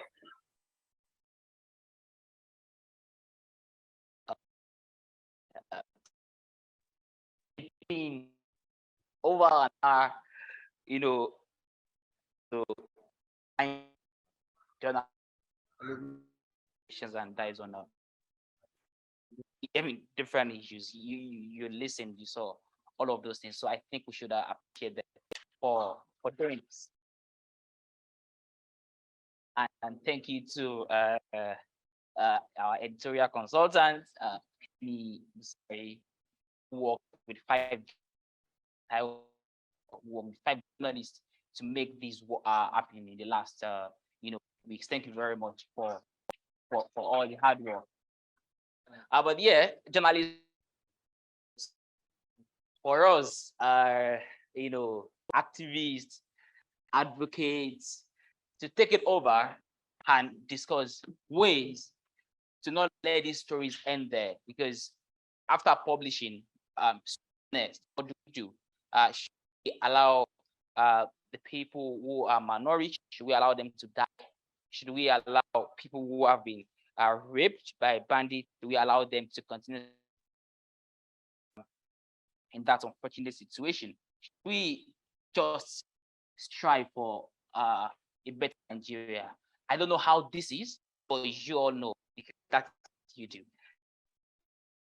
In about 20 minutes. And this is what we, and this is an actual,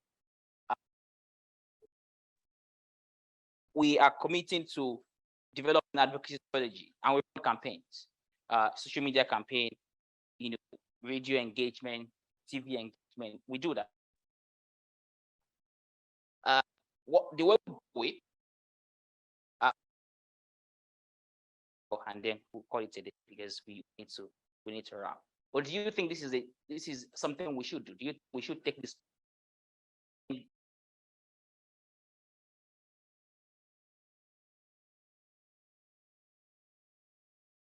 But we need to but we'll do this, you represent the organizations, and of course, we know that we had an engagement with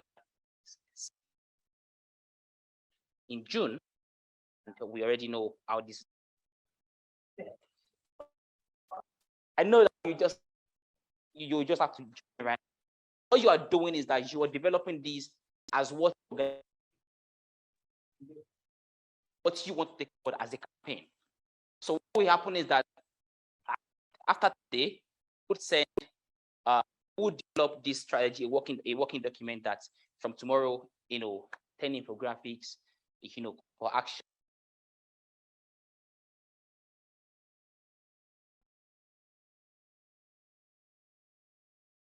Develop an advocacy strategy on that.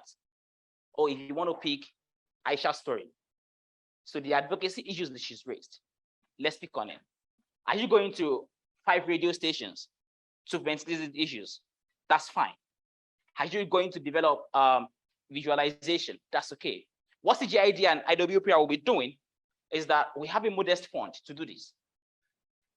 And the way we are envisioning this is that if by this time tomorrow, you send a detailed plan on how this would fly, by Monday, by Friday, we would sign off that work plan. And throughout next week, we run this idea.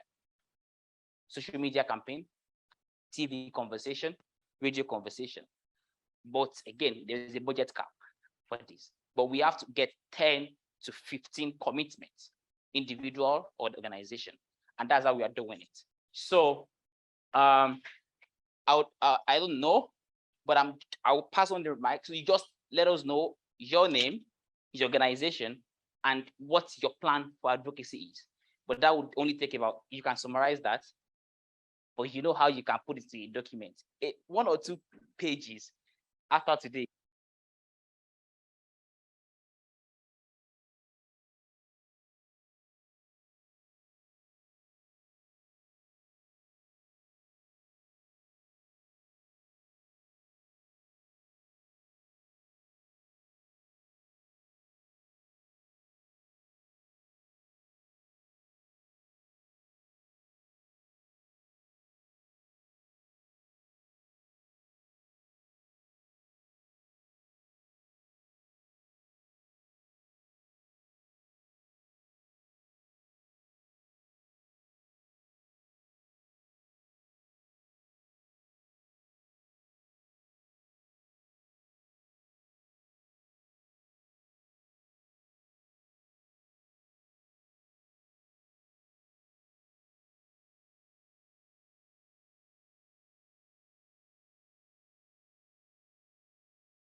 The story by Emmanuel Audu, that when he spoke about out of school children in Ogun State.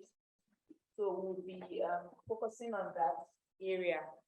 And what we plan to do is to create an advocacy plan around the education of young girls in Buhari local government. So we've done a similar program before And we've been to the community and we realized that they have a similar issue to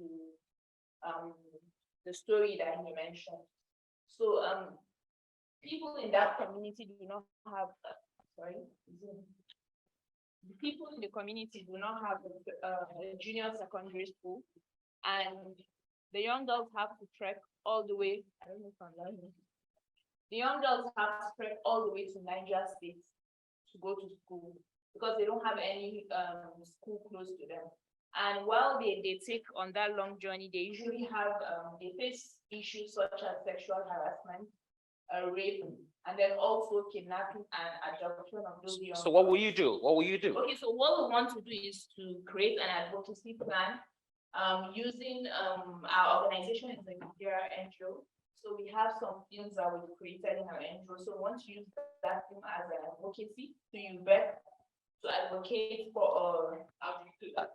Okay, so what we're going to do is we're going to go to the communities and have dialogues with the community. So there will be a town hall. Yes. So you play the video. Yes. Okay. Yes, to play the video to the, sorry? No, go ahead. Okay, Continue. to play the video to the community and then also get the community leaders and the students because we already done a documentary. Apart from that, policymakers, what do you do with them? Okay, what we're going to do with policymakers is to visit them with people from the community leaders and also the students involved to show them the documentary to be able to get them to create a secondary school within that area for the students. That's okay. Can you develop this in a page or two and share with us? Yes, sir. That's fine, but Busola has an intervention. So thank you. I didn't get you. So please, well done. So I would like you to also not leave the story that was done behind. I understand that you're using that story as a background for your engagement. But what can you do? Some of the things that I would advise is to identify an NGO like yours. Say, for example, the states that can, and some form of partnership and have them give visibility to this story.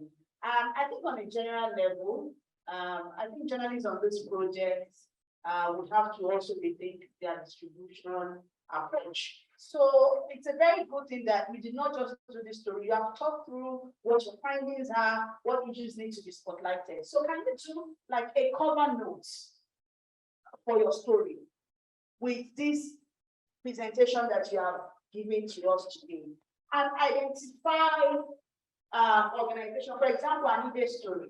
You want to identify organizations that work in the area of the story that you have captured, Save the Children, perhaps Red Cross, perhaps UNICEF, and partner with CJID and any other organization that you're good at, advocacy organization that's going to partner with you today, and write them an official letter. Your job as a journalist is done. Your job, you're not an advocate. Your job is to uncover the story and tell the story. Now you are asking them to take the story up. So you want to list, this is my story. These are my findings that you will see attached to this cover letter. Here are my requests. Please take up this advocacy for, we'd like you to target the government. Make a list of what you want to do. I really feel like by the time we share the story with maybe some 5 reputable organizations, with a CJID backing, with another NGO backing, I think we will get a response. Actually, I also want to ask, is it possible for us, for this kind of stories to now, is it impossible to say, seek a partnership with international media platform that can give visibility to this story, so like it's a story that is being done. IWPR is working on syndicating. Thank you. Syndicating. Yeah. Right. Thank you. So thank you. So the deal is that I get what you're doing, but we'll try to make sure that the bulk of the advocacy is on Emmanuel's story. Sorry, Abdullah's story, right? Emmanuel's story. So the bulk. Yes, exactly. Like that's the point here. So yeah, that kind of conversation. So we'll link you with Emmanuel and then we'll take it forward from there. Thank you. Who's ready? Okay. Thank you. My name is Favono Kori, arrived from Nigerian pilot.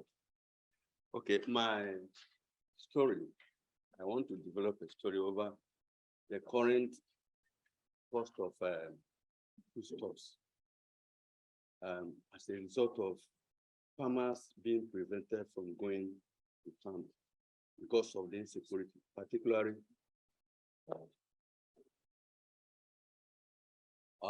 particularly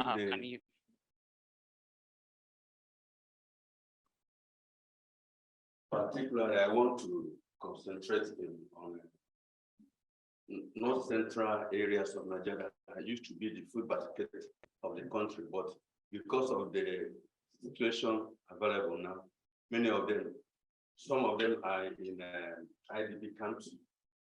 Some of them could not even those that are not in the IDP camps, who are in their house, they are not allowed, they could not access their farms.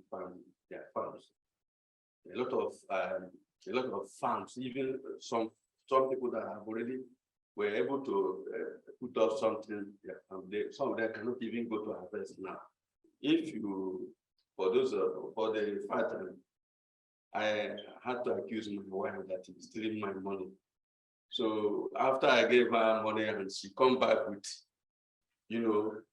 what I cannot, when I compared what she used to bring, I said, are you sure that this is so I had to go and do some more my own personal investigation, and right, I found out it was that's interesting. So after this call, I'll have a conversation with you. You send an email to me, we can take it all from there. Thank you, sir. Thank you very much. Thank you. Oh, sorry. Thank you very much. So Messi. Good afternoon, everyone. My name is Mercy Abuti. I host a radio and sorry, What's happening to the mic?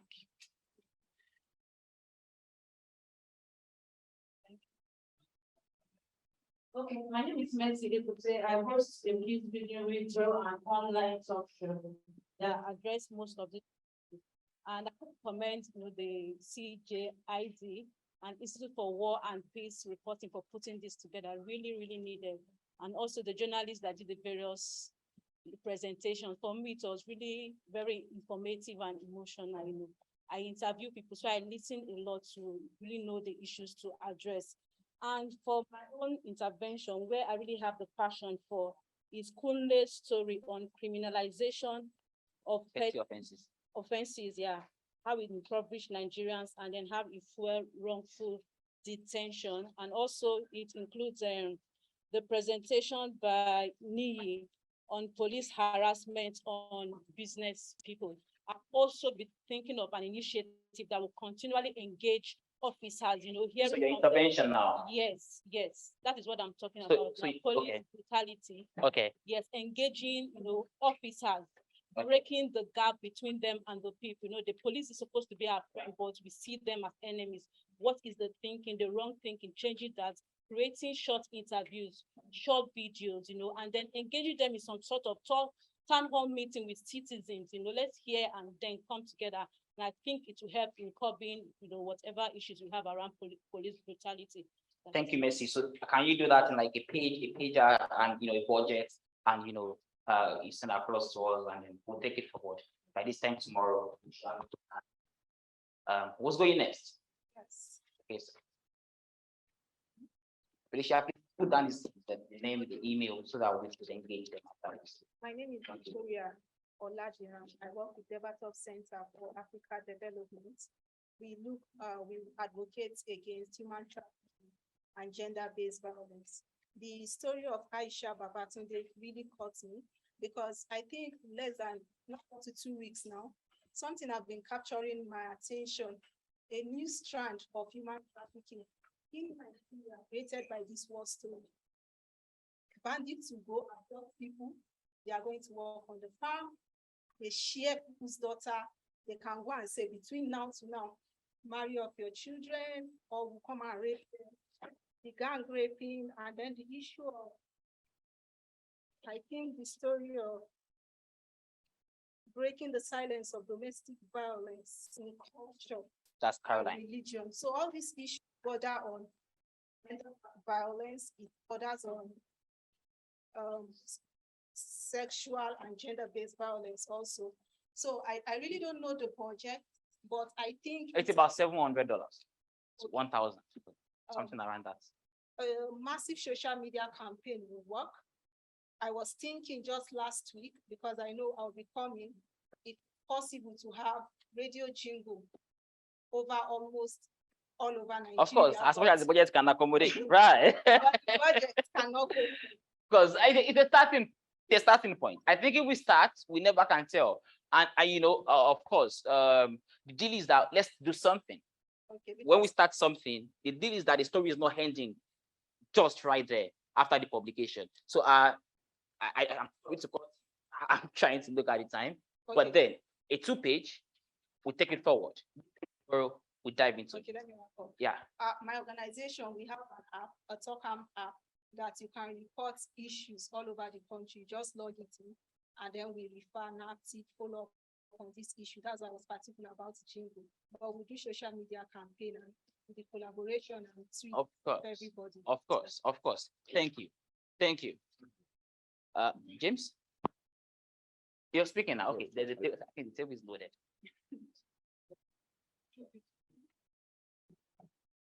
Thank you. My name is CJID from Students Gathering. So my interest would be on getting justice for the victims of offense and protest. Okay, that's Chika and Irene. Chika stories. So of course, we need to get the details of the stories they've done. So the good thing with these stories is that the reports are there already. They are available. It's just to get complete reports. So what we do going forward, yes, right, the NHRC Abuja and the states involved. After writing them, we demand that they enforce the reports already, because I'm giving examples of Lagos and Abuja, which are being enforced. You know, we heard the song that we paid already, both Lagos and Abuja. When we create infographics about these cases, like the series of about the stories and the stage that these cases are being at the moment. And then we'll publish our engagement with the actors on social media platforms so that everybody can see what's going on.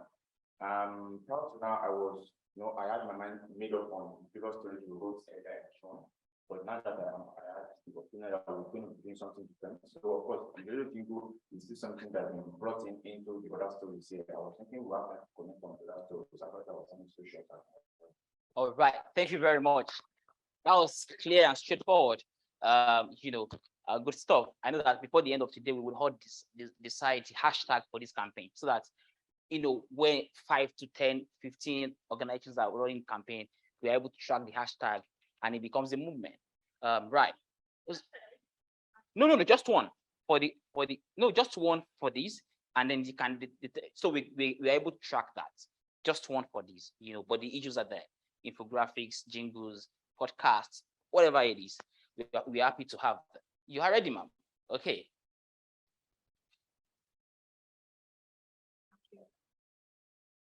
Good afternoon, everyone.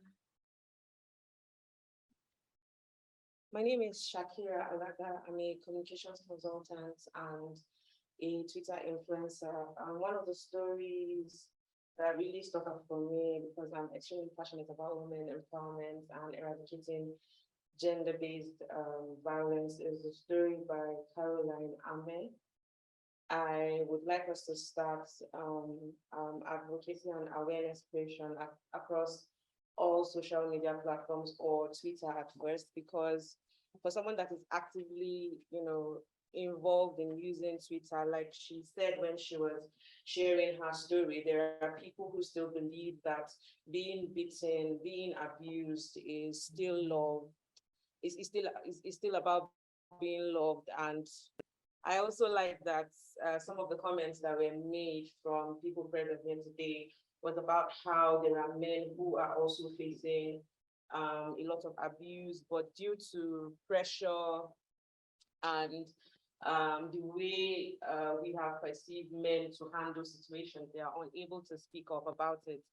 So I would really like us to start something on Twitter, maybe hosting bi-weekly Twitter spaces where we can bring some journalists on board to share some stories that they have investigated, because the more people know about gender-based violence, the more they know that it is not right, the more, the faster we are able to eradicate it. So I will definitely be sending the documents and a proposed budget, which shouldn't be one, of course, because I'll try as much as possible to take advantage of existing network to see how we can make this work. Thank you. Thank you.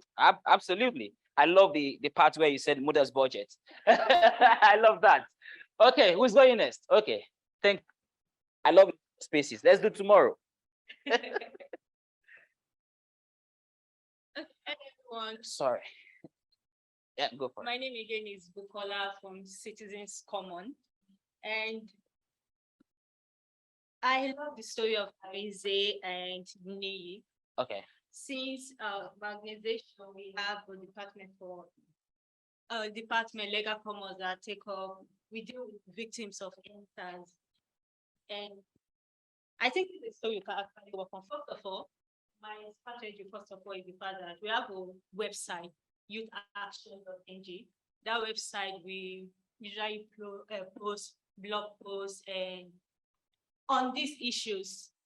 So if I can get, like, although it's been published, if I can get a link to most of their stories, I will publish it on our website and share it on our That's really good. social media platform. I think that will actually go a long way for the answers. Although I think the story is in, I think, but still, there should be someone we can partner with and work with on that. Then on the police brutality with me, I was thinking of if we can partner with radio and TV shows. Thank God that there's someone that works with radio. If we can partner all shows on this. Can you hear me? Yeah. Okay. So I think if we can partner with TV stations and radio, and see if we can hold shows on, because since if not because you talk about it, I have never looked at the angle of it. I always look at the angle of the foundation. Good stop. So if we can hold this in those and yeah, we can make use of that. Thank you. Thank you, Funke. Thank you very much for that. Funke, you know, you've been raising your hand. So so let's see what's possible. Please, again, a 1-page, 2-page with the budget. So we'll seal the deal. Right. All right, thank you so much. Thank you so much. So for us, we are very interested in the decriminalization of petty offenses, the report on that. We are part of the African conversation on decriminalization of petty offenses. And we think that one of the things that we need to use it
Okay,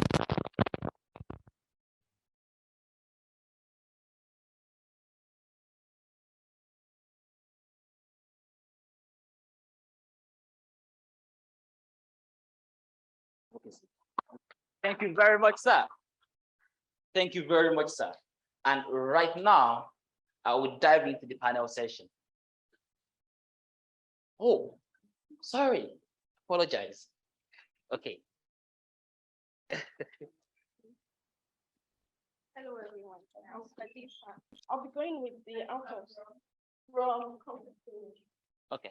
I'll be going with the out of school children report as a way of capacity building for women, for young girls, sorry. So currently we're looking at having a school project. Sorry, any of the stories are you picking up? That would be Emmanuel Adu. Yes. Okay. Okay, so we're already working on a school project themed Kagdam Young.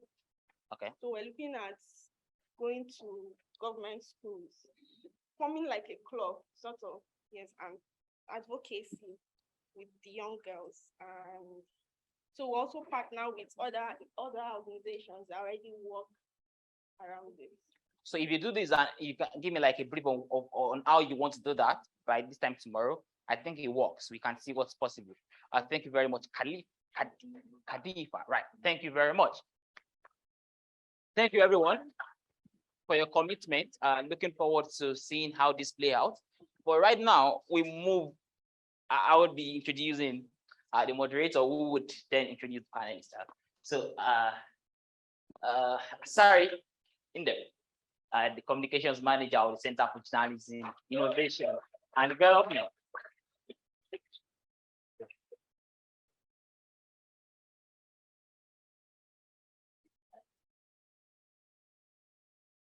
Hello, good afternoon, everyone, and welcome again. While I get kicked off by my leader, Mr. Kintunde Babatunde, I would just like to invite the following people to join us, or at least join me up here, so that we can have a quick panel session and call it a day.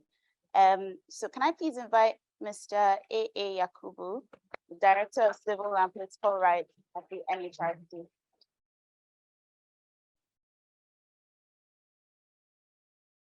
Thank you very much.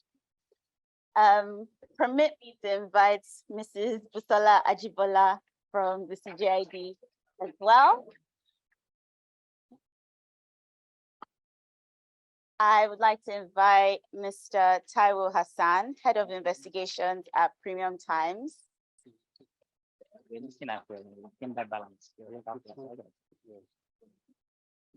And finally, please permit me to invite Mr. Inibege Effiong, a human rights lawyer and activist in Nigeria.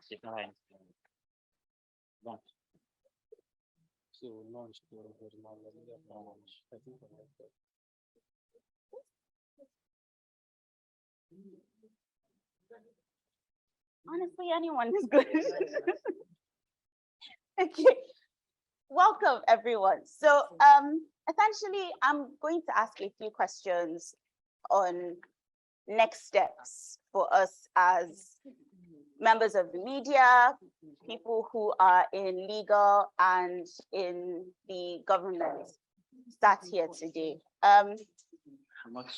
Following the story on domestic violence that was presented by Caroline Ame, I'm very curious to know how we as interviewers can encourage more people to speak on domestic violence. And I'm going to direct this question to Madame Busola.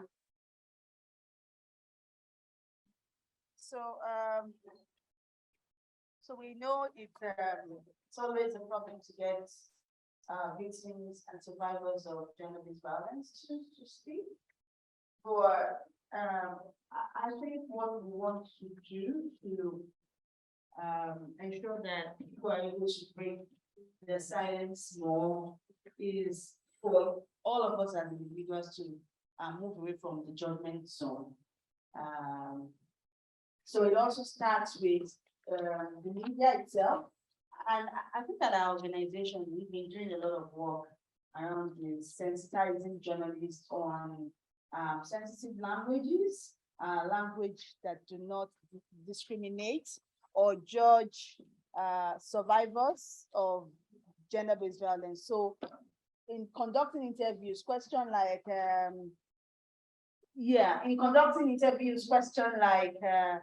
what were you doing there? Do you think what you were wearing contributed to why you were abused? And so sensitive languages. Second is that a need for the media to deploy a lot of empathy. Empathy in the sense that the stories around gender-based violence, yeah, at some point will be breaking news. But sometimes you need to give victims time for them to be able to speak up. That's another thing. And I think another thing that we want to consider is most times we think that we can only get stories about, say, rape from the victims, but no. In most instances, we can get those stories from someone else. It's always tough for people to speak personally about the experience of rape, but it doesn't mean that someone else who is aware of that story cannot tell us the story. So maybe we need to minimize our attention on survivors and begin to look at doctors, gynecologists, people who can educate the public about the impact of rape and other forms of gender-based violence against women.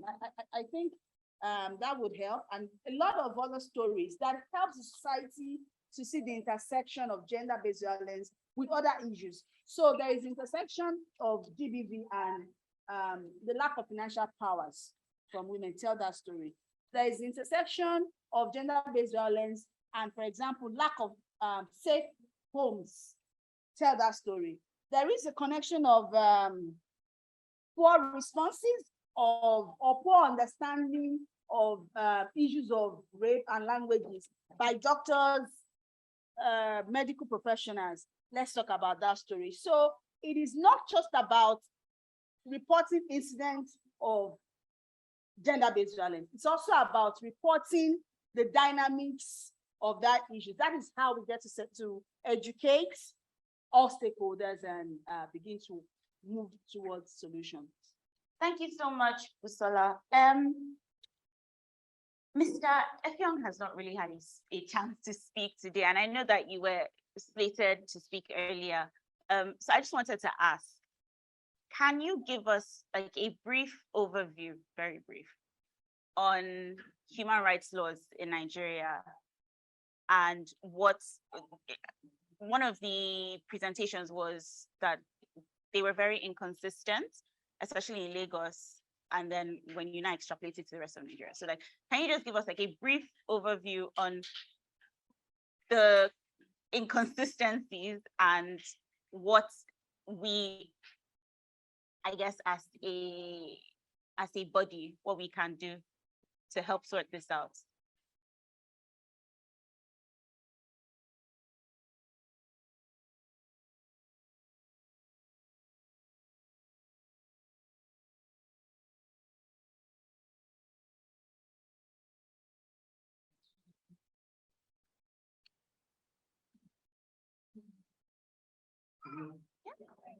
Thank you. I apologize. I'm sorry that just want to I was inspired to be in court this morning for a matter that I'm very so distracted. And the very notice here to me on time for the compared to the attendance for this event.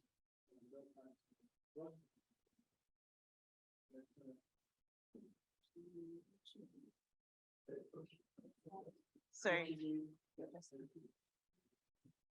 Actually, I'm not a test, so I had to leave, but I wanted to feel that there, so I apologize.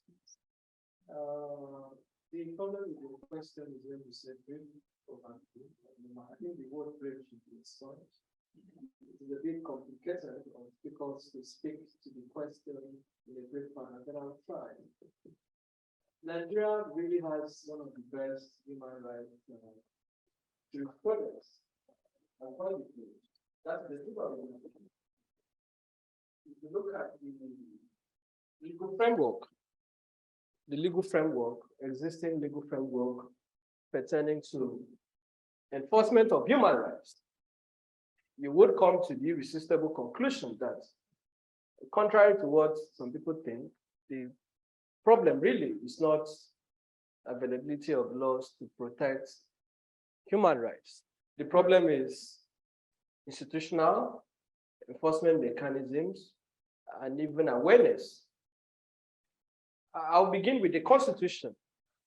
If you look at Chapter 4 of our Constitution, I may not have time, otherwise I would have run it down from Section 53 to Section 46. But when you look at it, the right that are enshrined under Chapter 4 of our Constitution, from the right to life under Section 33, the right to dignity under Section 34, the right to personal liberty under Section 35, the right to fair hearing under Section 36, the right to privacy under Section 37, the right to freedom of thought, conscience, and religion under Section 38, the right to freedom of expression under Section 39, the right to peaceful assembly and association under Section 40, the right to freedom of movement under Section 41, the right to freedom from discrimination under Section 42, the right to property 43, and of course, compulsory acquisition of property under Section 44, the special jurisdiction of the High Court, and of course, derogation under 46 and 45. You will see that these rights are provided for. They are not absolute. Indeed, when you go to Chapter 2, which under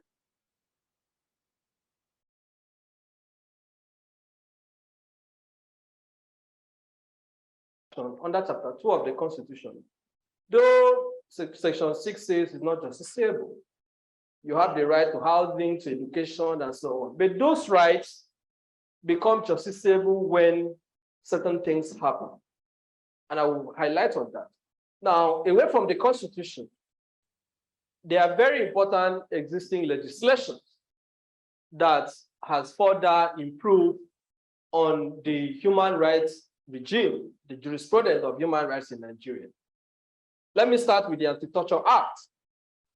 When the first PRO, made the very diabolical comments that if a policeman slaps you, you cannot retaliate because it's on uniform and you'll be disrespecting the uniform. Many Nigerians did not know this. Mr. Femi Falana had even had to respond to say that, look, under the Anti-Torture Act of 2017, the torture of a suspect, the privation of a citizen's rights to dignity of the human person, has been criminalized, and the penalty is 25 years. So if a policeman slaps you or a suspect is tortured, and for those who also did research on those areas, you may also want to highlight that for them. That policeman is also liable to prosecution, whereas the punishment for assaulting a policeman is 3 years. That is the point that he failed to make. But the challenge is that between 2017 and date, no single police officer, no single member of the armed forces or the civil defense has been put on trial on account of the violation of the Anti-Torture Act. We also have the Child Rights Act. There is the argument about domestication, applicability, and so on. But some states have even got further. The question is, what is the level of implementation? Now, even at the procedural level, we have the CJID that is applicable at the federal level, the Administration of Criminal Justice Act of 2015. In Lagos, we have the CJID, and some states have also passed their own CJID. When you look at the provisions of the CJID related to human rights, they are very innovative. But again, the problem is enforcement. You look at even the Police Act of 2020. In fact, when you look at the introductory part of that act, right, the subtitle or the long title to the act, on the purport, the intention for which that act was made, you see that the emphasis on human rights. Under the new Police Act, for example, I'll give you examples.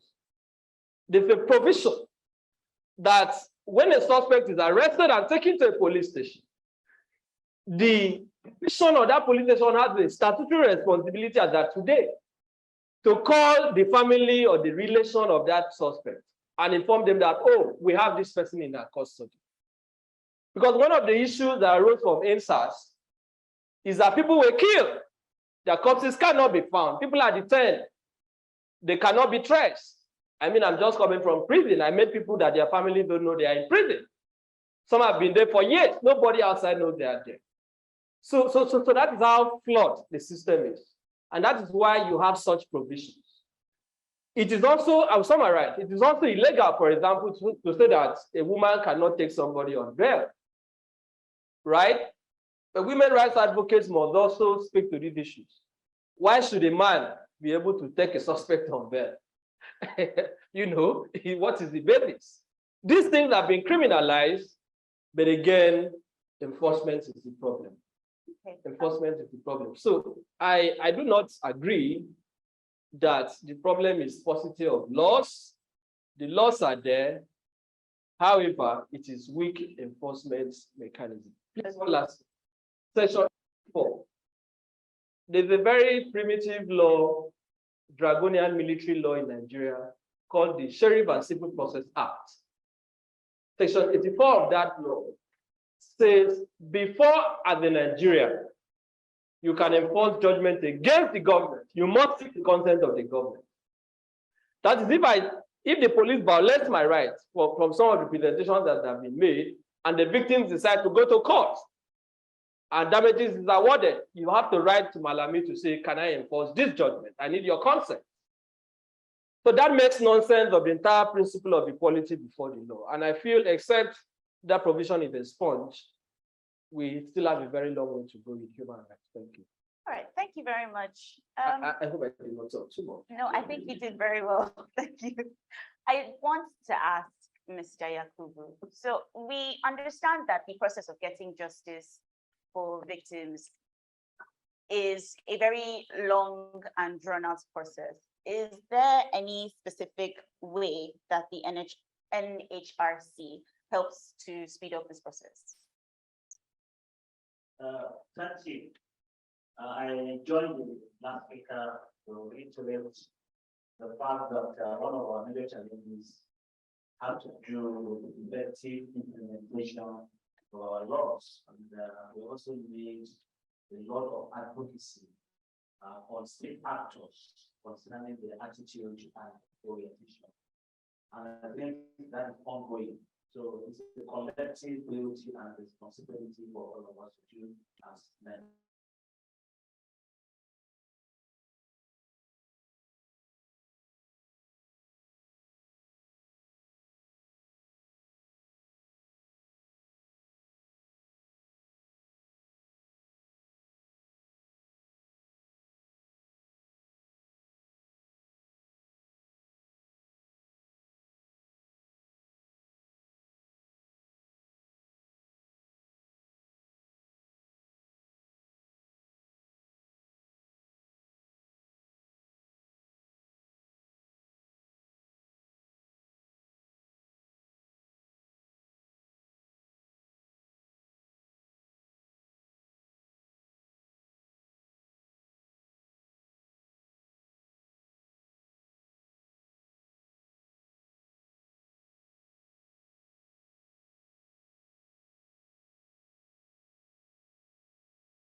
Of resources, but of course, I can say authoritatively that complaints before the commission are giving very quick dispensation. So, one of the means by which citizens can get quicker redress is by writing to the commission, and the commission has offices in that states of the question, the federation.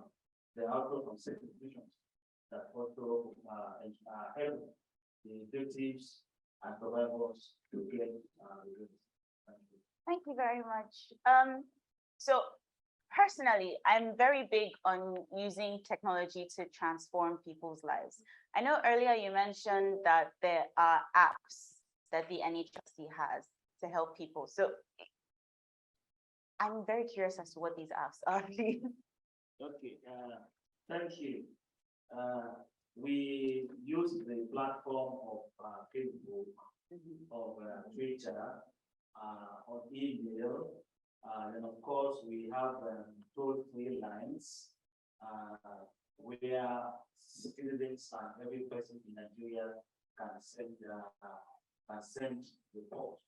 Then concerning gender-based violence, we have a particular app called Consult, UNHCD, and which anybody across the country can access and send a petition concerning gender-based violence. But of course, if people say any kind of petition, we can get that app.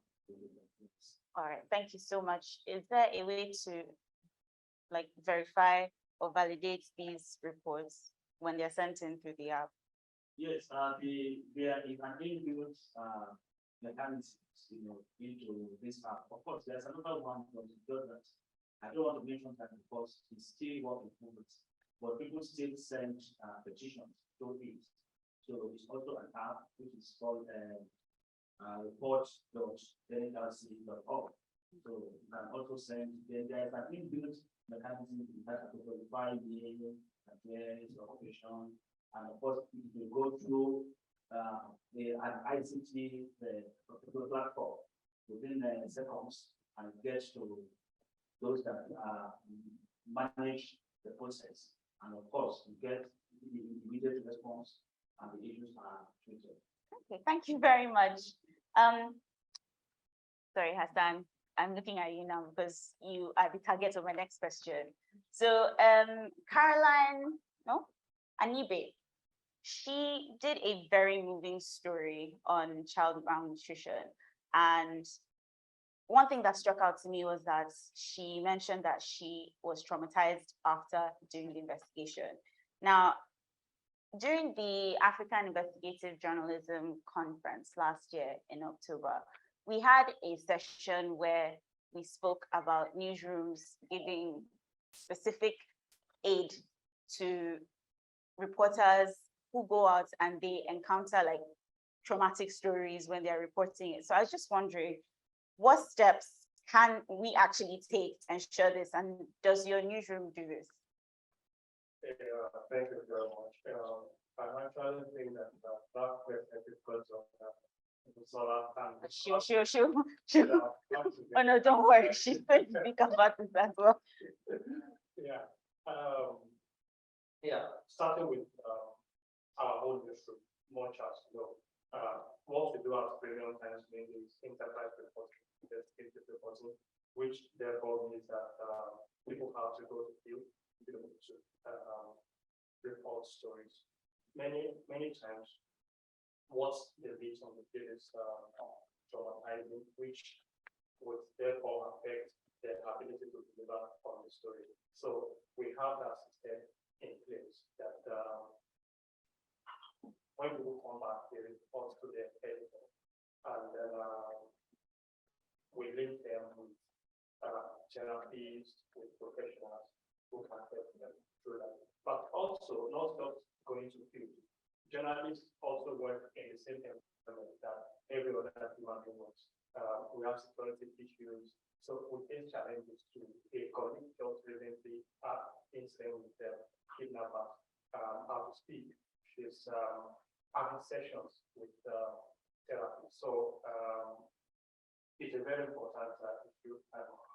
As we do at Premium Times, we encourage other newsrooms to also do that. But also, more importantly, is to also have media development organizations, kind of thing that colleagues at CJID do, to provide this kind of support to journalists who are facing this traumatizing situation, so that it will not impact on their ability to do the work. Yeah, but just to corroborate what someone said earlier about how we can get survivors, of sexual and gender-based violence to speak, to grant aid. Now, the first question will be, why do we have problems in our context, in our plan, with people who are being victims of abuses non-stop? So I think first we have to accelerate progress against sentiment that can people away from what's the talk.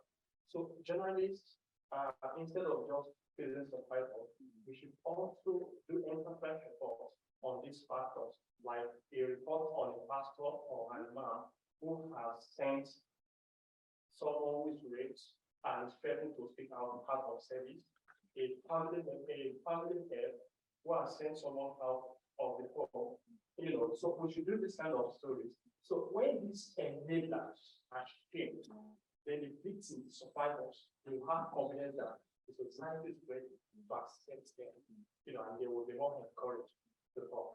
Thank you very much. Thank you very much.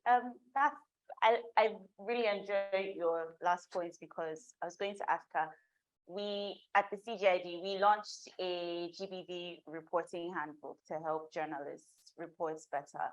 And I think that what we're doing now to turn it into an actual workable handbook is part of what you have just mentioned in helping people to understand that it's not something was done to you, you were a victim, you're not necessarily, you don't have to carry the stigma, that sort of thing. Thank you. I think that hearing that there are 20 million children out of school is an emergency. I think it's a national emergency, and understanding that the Convention of Child Protection. Yes. Yes, child, exactly. I'm very curious as to what the NHRC is doing about this. Thank you very much. The issue of rights of the child is very, very important. And as we know, these children that will grow up to become adults. But issue of policy, development, and governance, they are very, very complex. And it has to do with collaboration between the states and the federal government. So what the commission is doing is, of course, to continue to partner with relevant federal government institutions, particularly the Federal Ministry of Education, as well as the state ministries of education, Federal Ministry of Humanitarian Affairs, and also the state ministries of women and social development. But ours is to continue to develop advocacy process. And of course, we also have the obligations to submit independent reports to various international organizations at the African level and also at the UN level, which we do. So we submit independent reports, and in this independent report, we highlight the gaps and challenges, and we make the recommendations. And these bodies, they review the country reports, they also review our independent reports, and they make what they call conclusive observations and recommendations. And the commission also make use of these documents to continue to engage with the government at all levels. And of course, we also partner with the civil society for them to continue to increase their level of advocacy and their policy recommendations to the state governments. That is how we go about our work in that regard. Thank you very much. My next question is on the criminalization of petty offenses, and it is directed at the lawyers that's among us. So on social media, we have the problem, or we've seen the problem where Lagos State is auctioning off people's cars after they've been incarcerated, after they paid fines, and they're still losing their cars. Kunle Sani, one of our researchers who made a presentation here today, he mentioned that the laws are inconsistent. And I'm very curious to know whether you believe that the laws are inconsistent and if there's a plan to harmonize these laws. Well, for me, the question is a bit hypothetical. Yeah. Yes, because you said the laws are inconsistent. Are they? Do you believe that they are? It depends on the laws, really. But let me address the auctioning issue. Certainly, that was supposed to be part of my presentation. Now, the problem with the auctioning, right? If you go online, even as I'm talking, Google Lagos State Transport Sector Reform Law 2018. You can look at it. Look at sections 28 and 68 of that law. You can check it as I'm talking.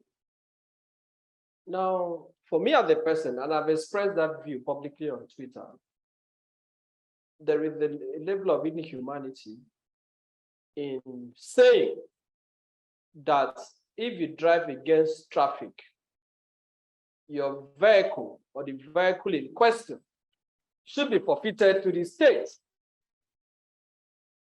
And I've asked the question, is the vehicle the offender? A car cannot drive itself. So even on the basis of logic, it doesn't appeal to me. But the other issue is even that that's not the only punishment, which is why I find the explanation of the Lagos State government unsatisfactory. When you look at the law, the punishment for driving against traffic in Lagos for a first-time offender is 1 year imprisonment and forfeiture of your car. For a second-time offender, 3 years. So you are supposed to go to prison for 3 years.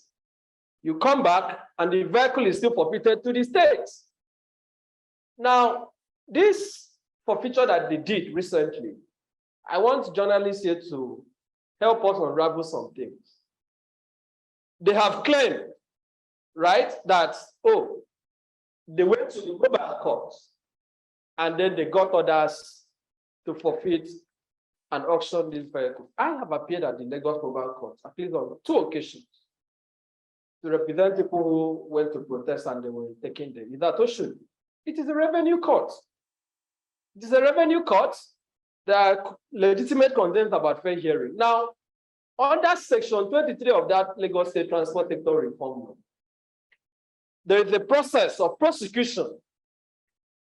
Since driving against traffic is a criminal offense, section 6 and section 36 of the Constitution, the community reading entails that before a decision can be reached that indeed this person drove against traffic and should pay the penalty, there has to be trial.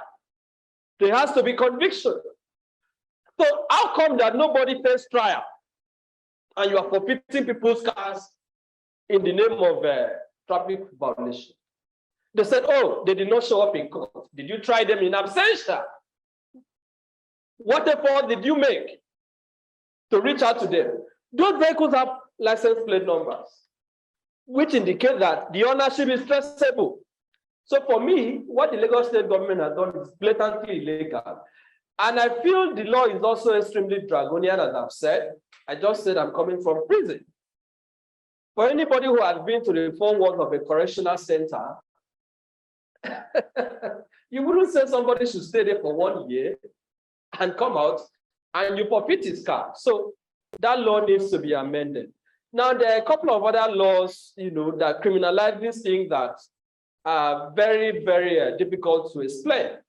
But unknown to many Nigerians, if you look at the criminal code of 1914, the colonial relic, which is still largely applicable in the southern part of Nigeria. Wandering, for example, is an offense. In fact, there is what they call acting like an imbecile or imbecile. It's very funny. You find very funny things. That is why when the police PRO, I think in the Delta, I don't know who saw that tweet, and it generated a lot of conversation. Should I arrest him or should I let him go? You have freedom of movement. So there is no offense known as wandering under a current constitutional regime. But because it is still in the criminal code, the police will find you by 3 a.m. and they'll begin to interrogate you, which they have no right to do. So we need to examine some of these laws and also begin to ask ourselves whether the punishment is proportional to the offense, whether the punishment is proportional. But let us use Lagos as a test case. Lagos is extremely high-handed. And the provocative thing about this questioning is that I've made the point that if the brother of Sanwo-Olo is caught driving against traffic, nobody will auction his vehicle. Nobody will auction his vehicle. So it is the poor that is at the receiving end of these very rigid and draconian laws. The solution lies in the civil society, putting pressure on Parliament, really, to ensure that these laws are reviewed where necessary, and of course, they are expunged or amended. Thank you. Thank you so much. I'm very glad that you added a solution at the end because that was my next question. So Akinci has just looked at me very menacingly, saying that I need to start wrapping up. So I just have maybe 2 more questions. One for our very distinguished gentleman sat here, and one for also very distinguished, as I'm looking very straight at me. A lot of the research that was done today borders on police brutality, and a lot of the stories that have come out involve, I don't know how to put it delicately, but they involve situations that could have been avoided if our police if they are reformed, one, and if they are trained routinely. So does the NHRC carry out reorientation exercises for the Nigerian police? Thank you. I think every Nigerian should be worried and concerned about the way and manner that police officers carry out their duties. Of course, statistics have shown that over the years, these officers violate the rights of Nigerians to impunity. And I think that's what led to the NSAS protest, which started sometime in 2017, now getting into more, increased movements in the 2020. The National Human Rights Commission, even before this awareness protest about human rights violations against the police, have been carrying out its mandates, first by investigating allegations of human rights violations against the police. But of course, to come to the issue of training, the commission has done a lot, and it is still doing. Just this year, so the commission is embarking on a project which we call Strengthening Police Reform in Nigeria. And the components of that project is mainstreaming human rights in law enforcement. And from around late July to middle of September, so the commission trained policemen and women across the 36 states of Nigeria, including the FCT. And of course, the theme of that training is ensuring that police respect the human rights of citizens. Now, let us know that over the years, many policemen, even feel that this, human rights violation is normal, it's a normal thing. And then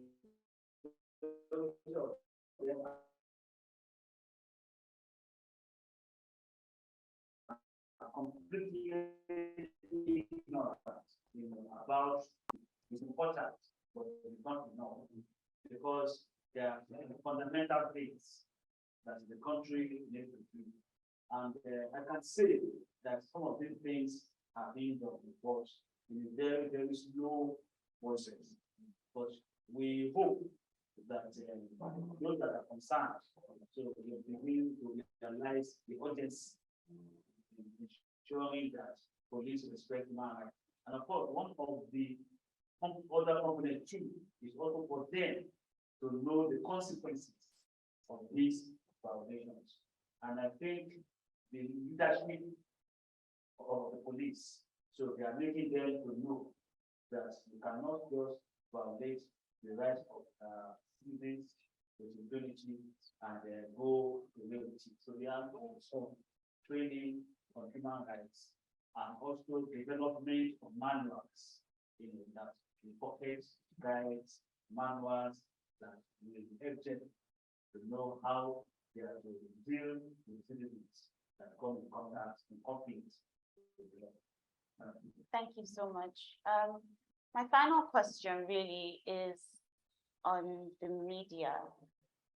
What, understanding the power the media has in society today, the media can shape new cultural norms. It can tear down old ones if it felt like it. What do you think the media can do specifically for the issue of child labor? We have a bunch of children who are out of school. We also have parents who, for, I guess, a lack of knowledge on how to engage them properly, have now sent children out to hawk or go to the farm, things like that. I'm just looking for a way to stigmatize this. So what do you think we can do specifically for this piece? Yeah, thank you very much. For context, part of the world, Sub-Saharan Africa, is the only region of the world that's not making progress against incidents of child labor.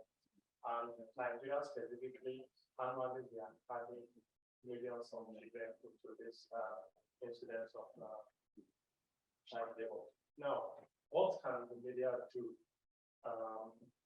I think it's about how we report the issue. Now, most of our reports are largely focused on predicting the problem. Stating the problem that because of the displacement in the northeast, grant is being created for child trafficking, who move children from northeast to Africa to Lagos, and send them into state, anyway, but also extending that to drivers of the kingdom. Then what are the solutions? So one way, for instance, is one driver, for instance, is lack of corporate sustainability practice across many industries. Say, for instance, you have a kind of business that is called dancing business.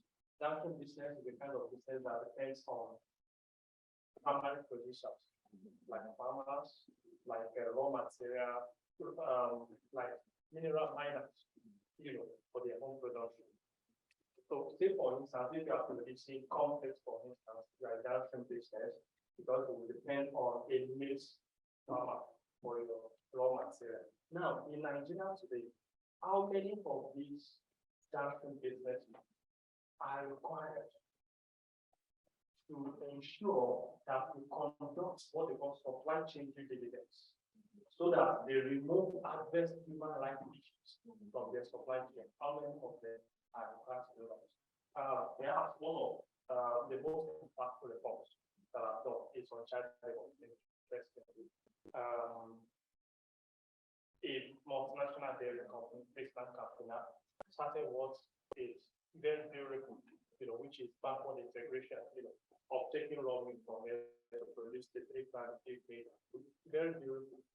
But what most of the media in Nigeria did was to report, oh, we are doing this beautiful thing and how we are taking the whole kind of job. Who is producing these raw milk that is being used to produce 3 plant of big things like that? Then we went to where they are taking the raw milk, and we got evidence of rampant child labor in their supply chain. Now, we didn't just report that, because it's something we're very committed to, wanted to drive change, and that is one lesson for the leader. So one of the first things we did was to look at impact generation. How did we do that? We spoke with human rights organizations like Human Rights Watch, International Drug and International Company. Then we wrote to the Dutch foreign ministry, So when the report was out, with the weight of the evidence that we obtained, the Dutch government embarrassed and they had to release a statement that, oh, we are getting this company to conduct what they call social audits. At the end of the day, they had to raise the price of milk, not the kilogram, but the raw milk for farmers, so that the farmers can employ proper labor and then send their children to school. So constantly in sum, it's about how we report this issue. Go to mining, for instance. Now, many of us have reported on natural resources, mining.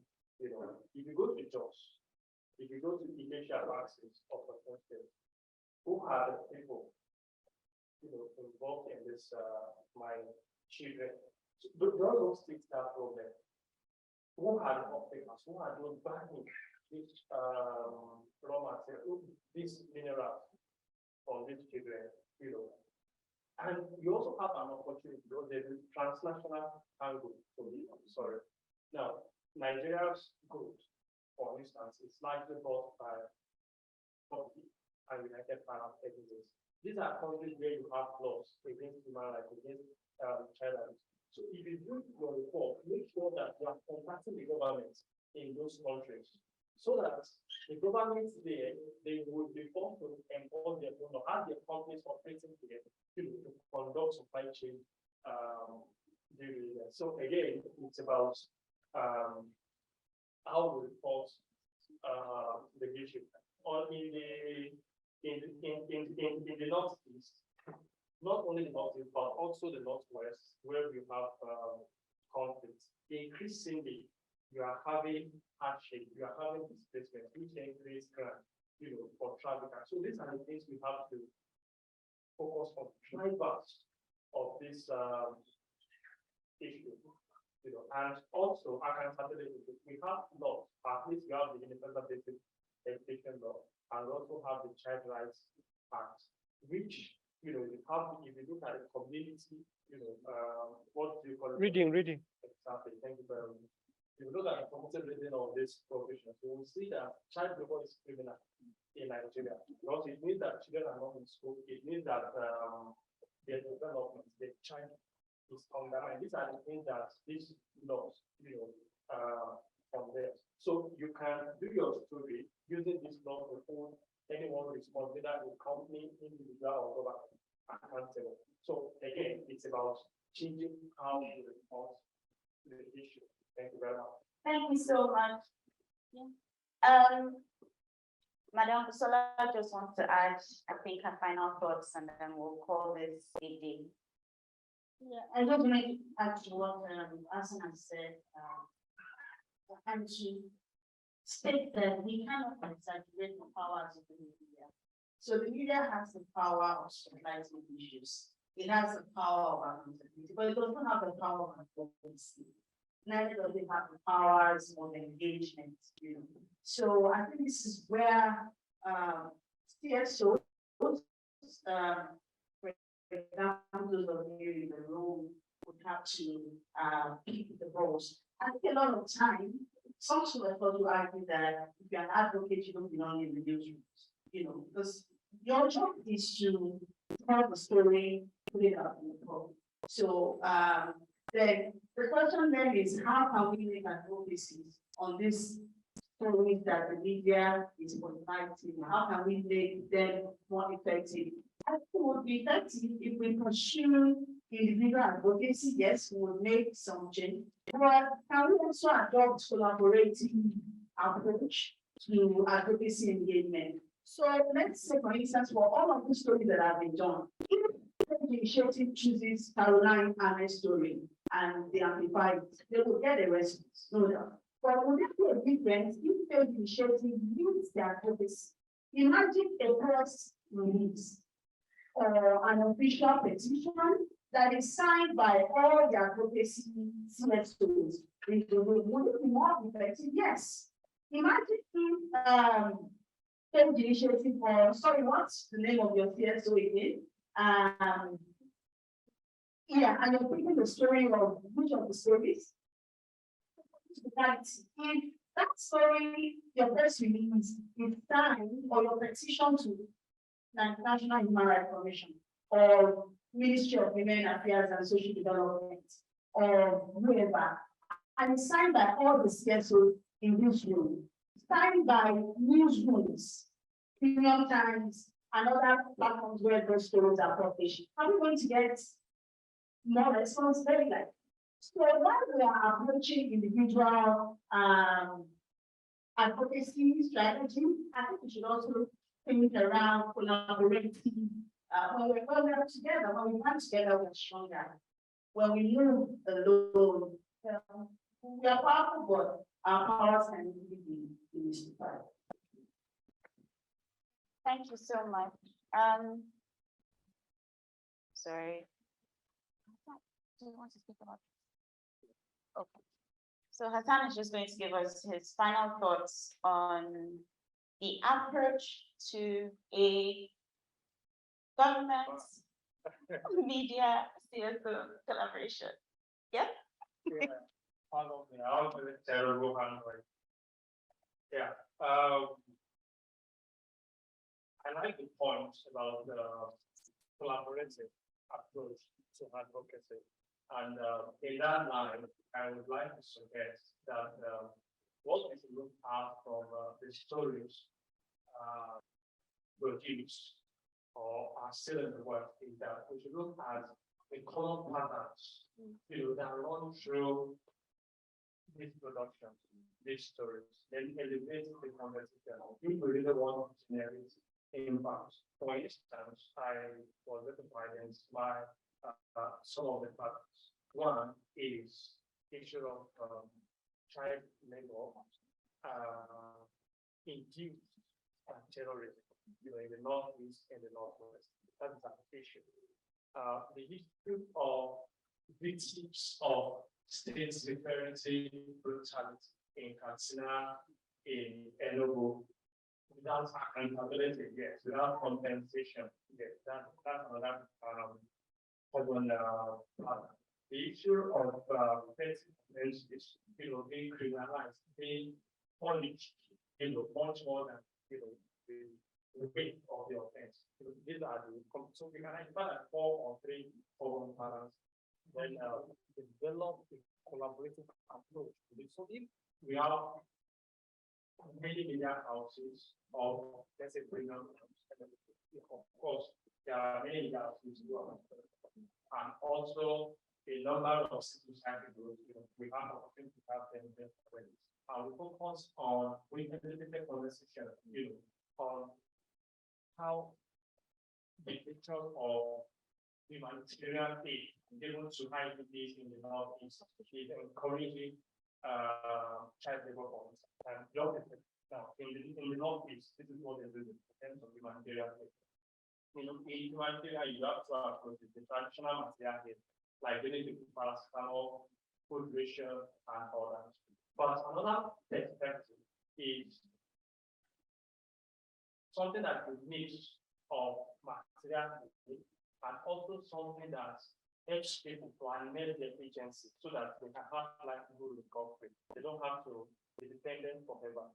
So in the situation that they are only giving ID based paracetamol, hydration, and all that, and suddenly they say you want to close the camp, and they will come to Moguno or whatever, where they still have Boko, and friends.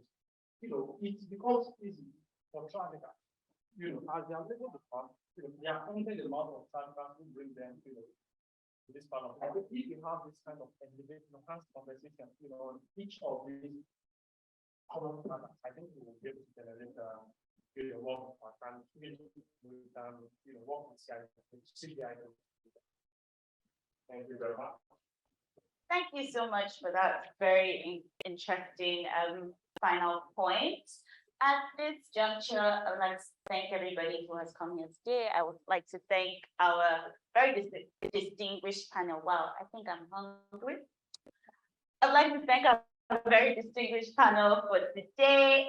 We're just going to stand up and take a picture for the gram and for record purposes. And then Akintunde will usher us away, I believe. Sir? I think it is a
just put down an email so I will send you your answer today. Sorry, before we get here. So you want to send the email to maybe Kevin or Hazard and call me, then the special exclusive one because in the chat. Before tomorrow, to business tomorrow. That's then move to the next slide. But Peter, I don't want to keep it. So this is a things that I think would guide, I know that yes, everybody is RPs, but I'm gonna send it in anyway. So there is a name, organization, individual, the title of the book is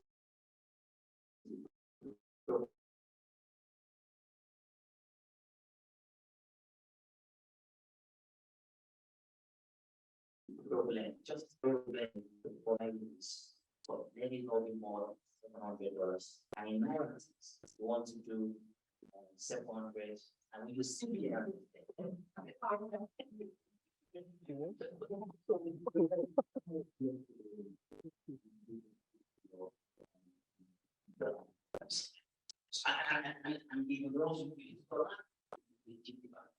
So a number of the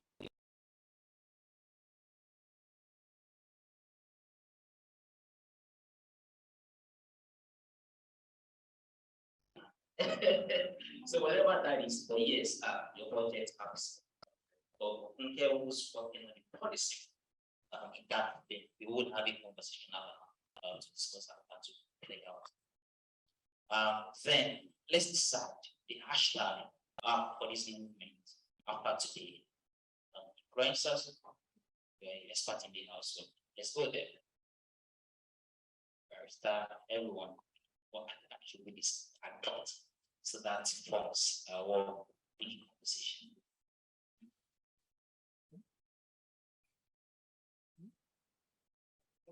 There should be one more.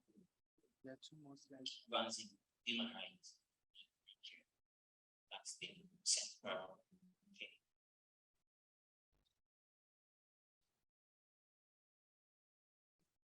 Okay.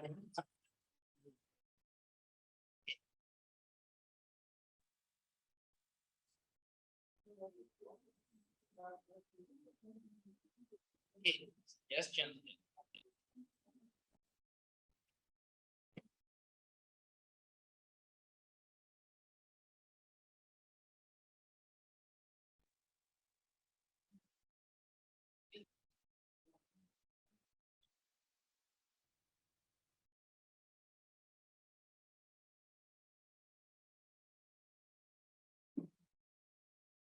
Let's go there. Sorry.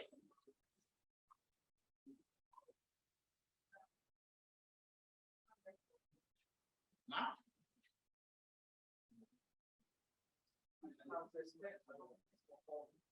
Justice for all.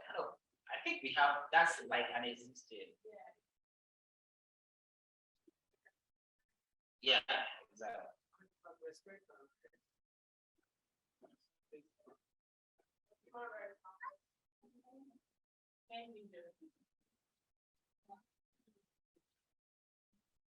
Any justice. Wow. Interesting. Back to the dollar on it. Okay. Rights for all human. Right for what? All human. Rights for all human. Okay. Rights for all caps. Sorry. Interesting. Enforce our rights. Enforce our rights. Okay.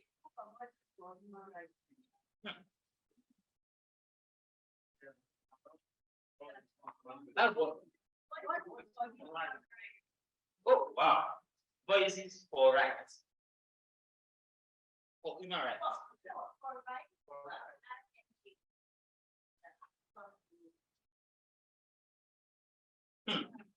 What is it for rights age?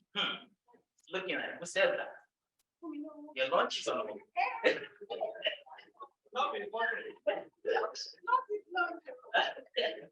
Right. It looks like it has, an element of this. What is it for right age? Right. Okay. I will go into this. And like I said, design our strategy and then take it forward from there. We plan to run this tomorrow is Wednesday. We will start on Thursday. We will start on Friday, Saturday. We'll work around for the month. Ladies and gentlemen, we would have received a package. Just a token received by UPL. That's the backpack and the water bottles. Whether it's kind of interesting these days. So that's something to get on the store like you. But I want to mention that I'm not sure if Nick is aligned. Nick worked, from here with alongside our mentors to make sure that these stories, happen. It's been a lot of, email, lot of Slack, conversation for us to today. We started this journey sometime in May. We are advancing voices for rights in Nigeria. the sign check. Send the you send your and email as on spam. They're telling that. Thank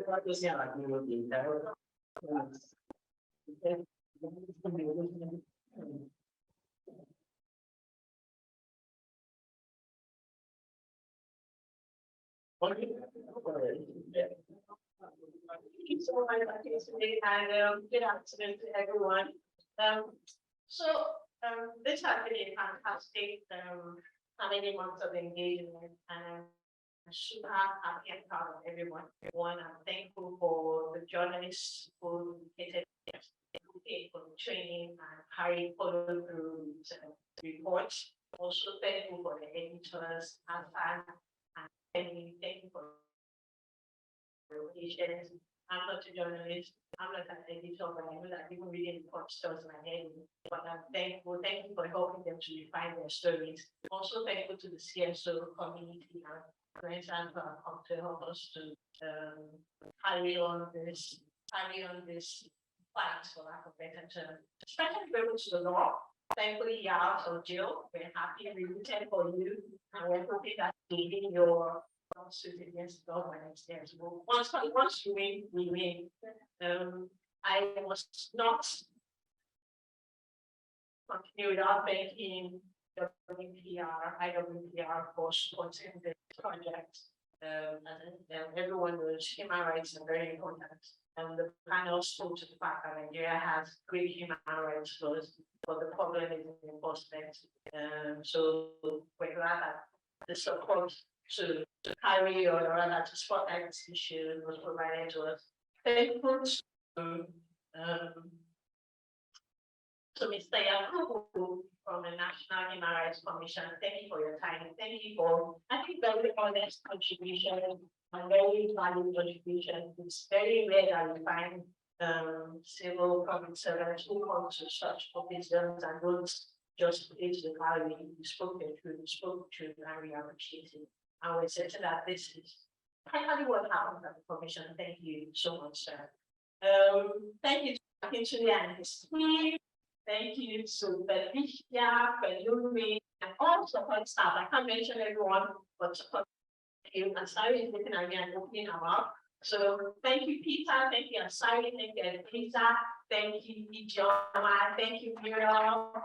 Thank you, James. Thank you, Matthew. And thank you to everyone who is working online. Thank you to myself too. Thank you and the chat for the thank you all and have a fantastic rest of the afternoon. If I missed you, please forgive me. And thank you for this lovely child today very much. For the children in our midst, thank you for coming. Thank you and have a fantastic evening. Oh, by the way, the scholar had mentioned, I know that in WhatsApp group, but I'd like us just continue engaging in that group. And so I went story, regardless, or even if this supposed comes, please carry on the stories or reports about human rights. And when you do tell the stories, please challenge that group so that we can amplify the story and we can carry on our story with voices for rights in Nigeria. Thank you all. Thank you, Lucy. So, we will start for everyone. So, we will start, from there.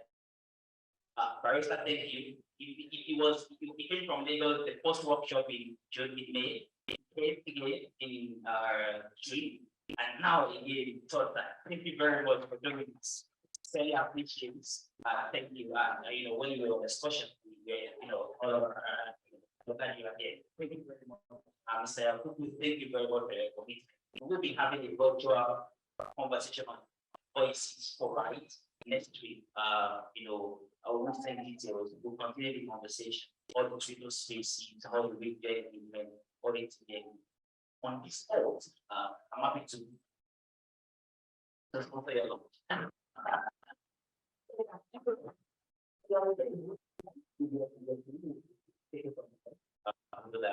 If you don't accept, so if you don't have a bag and a water bottle, please do make sure you see Felicia.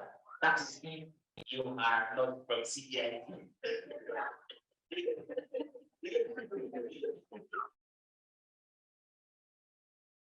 Thank you. All right, it's been a pleasure to work with you, John.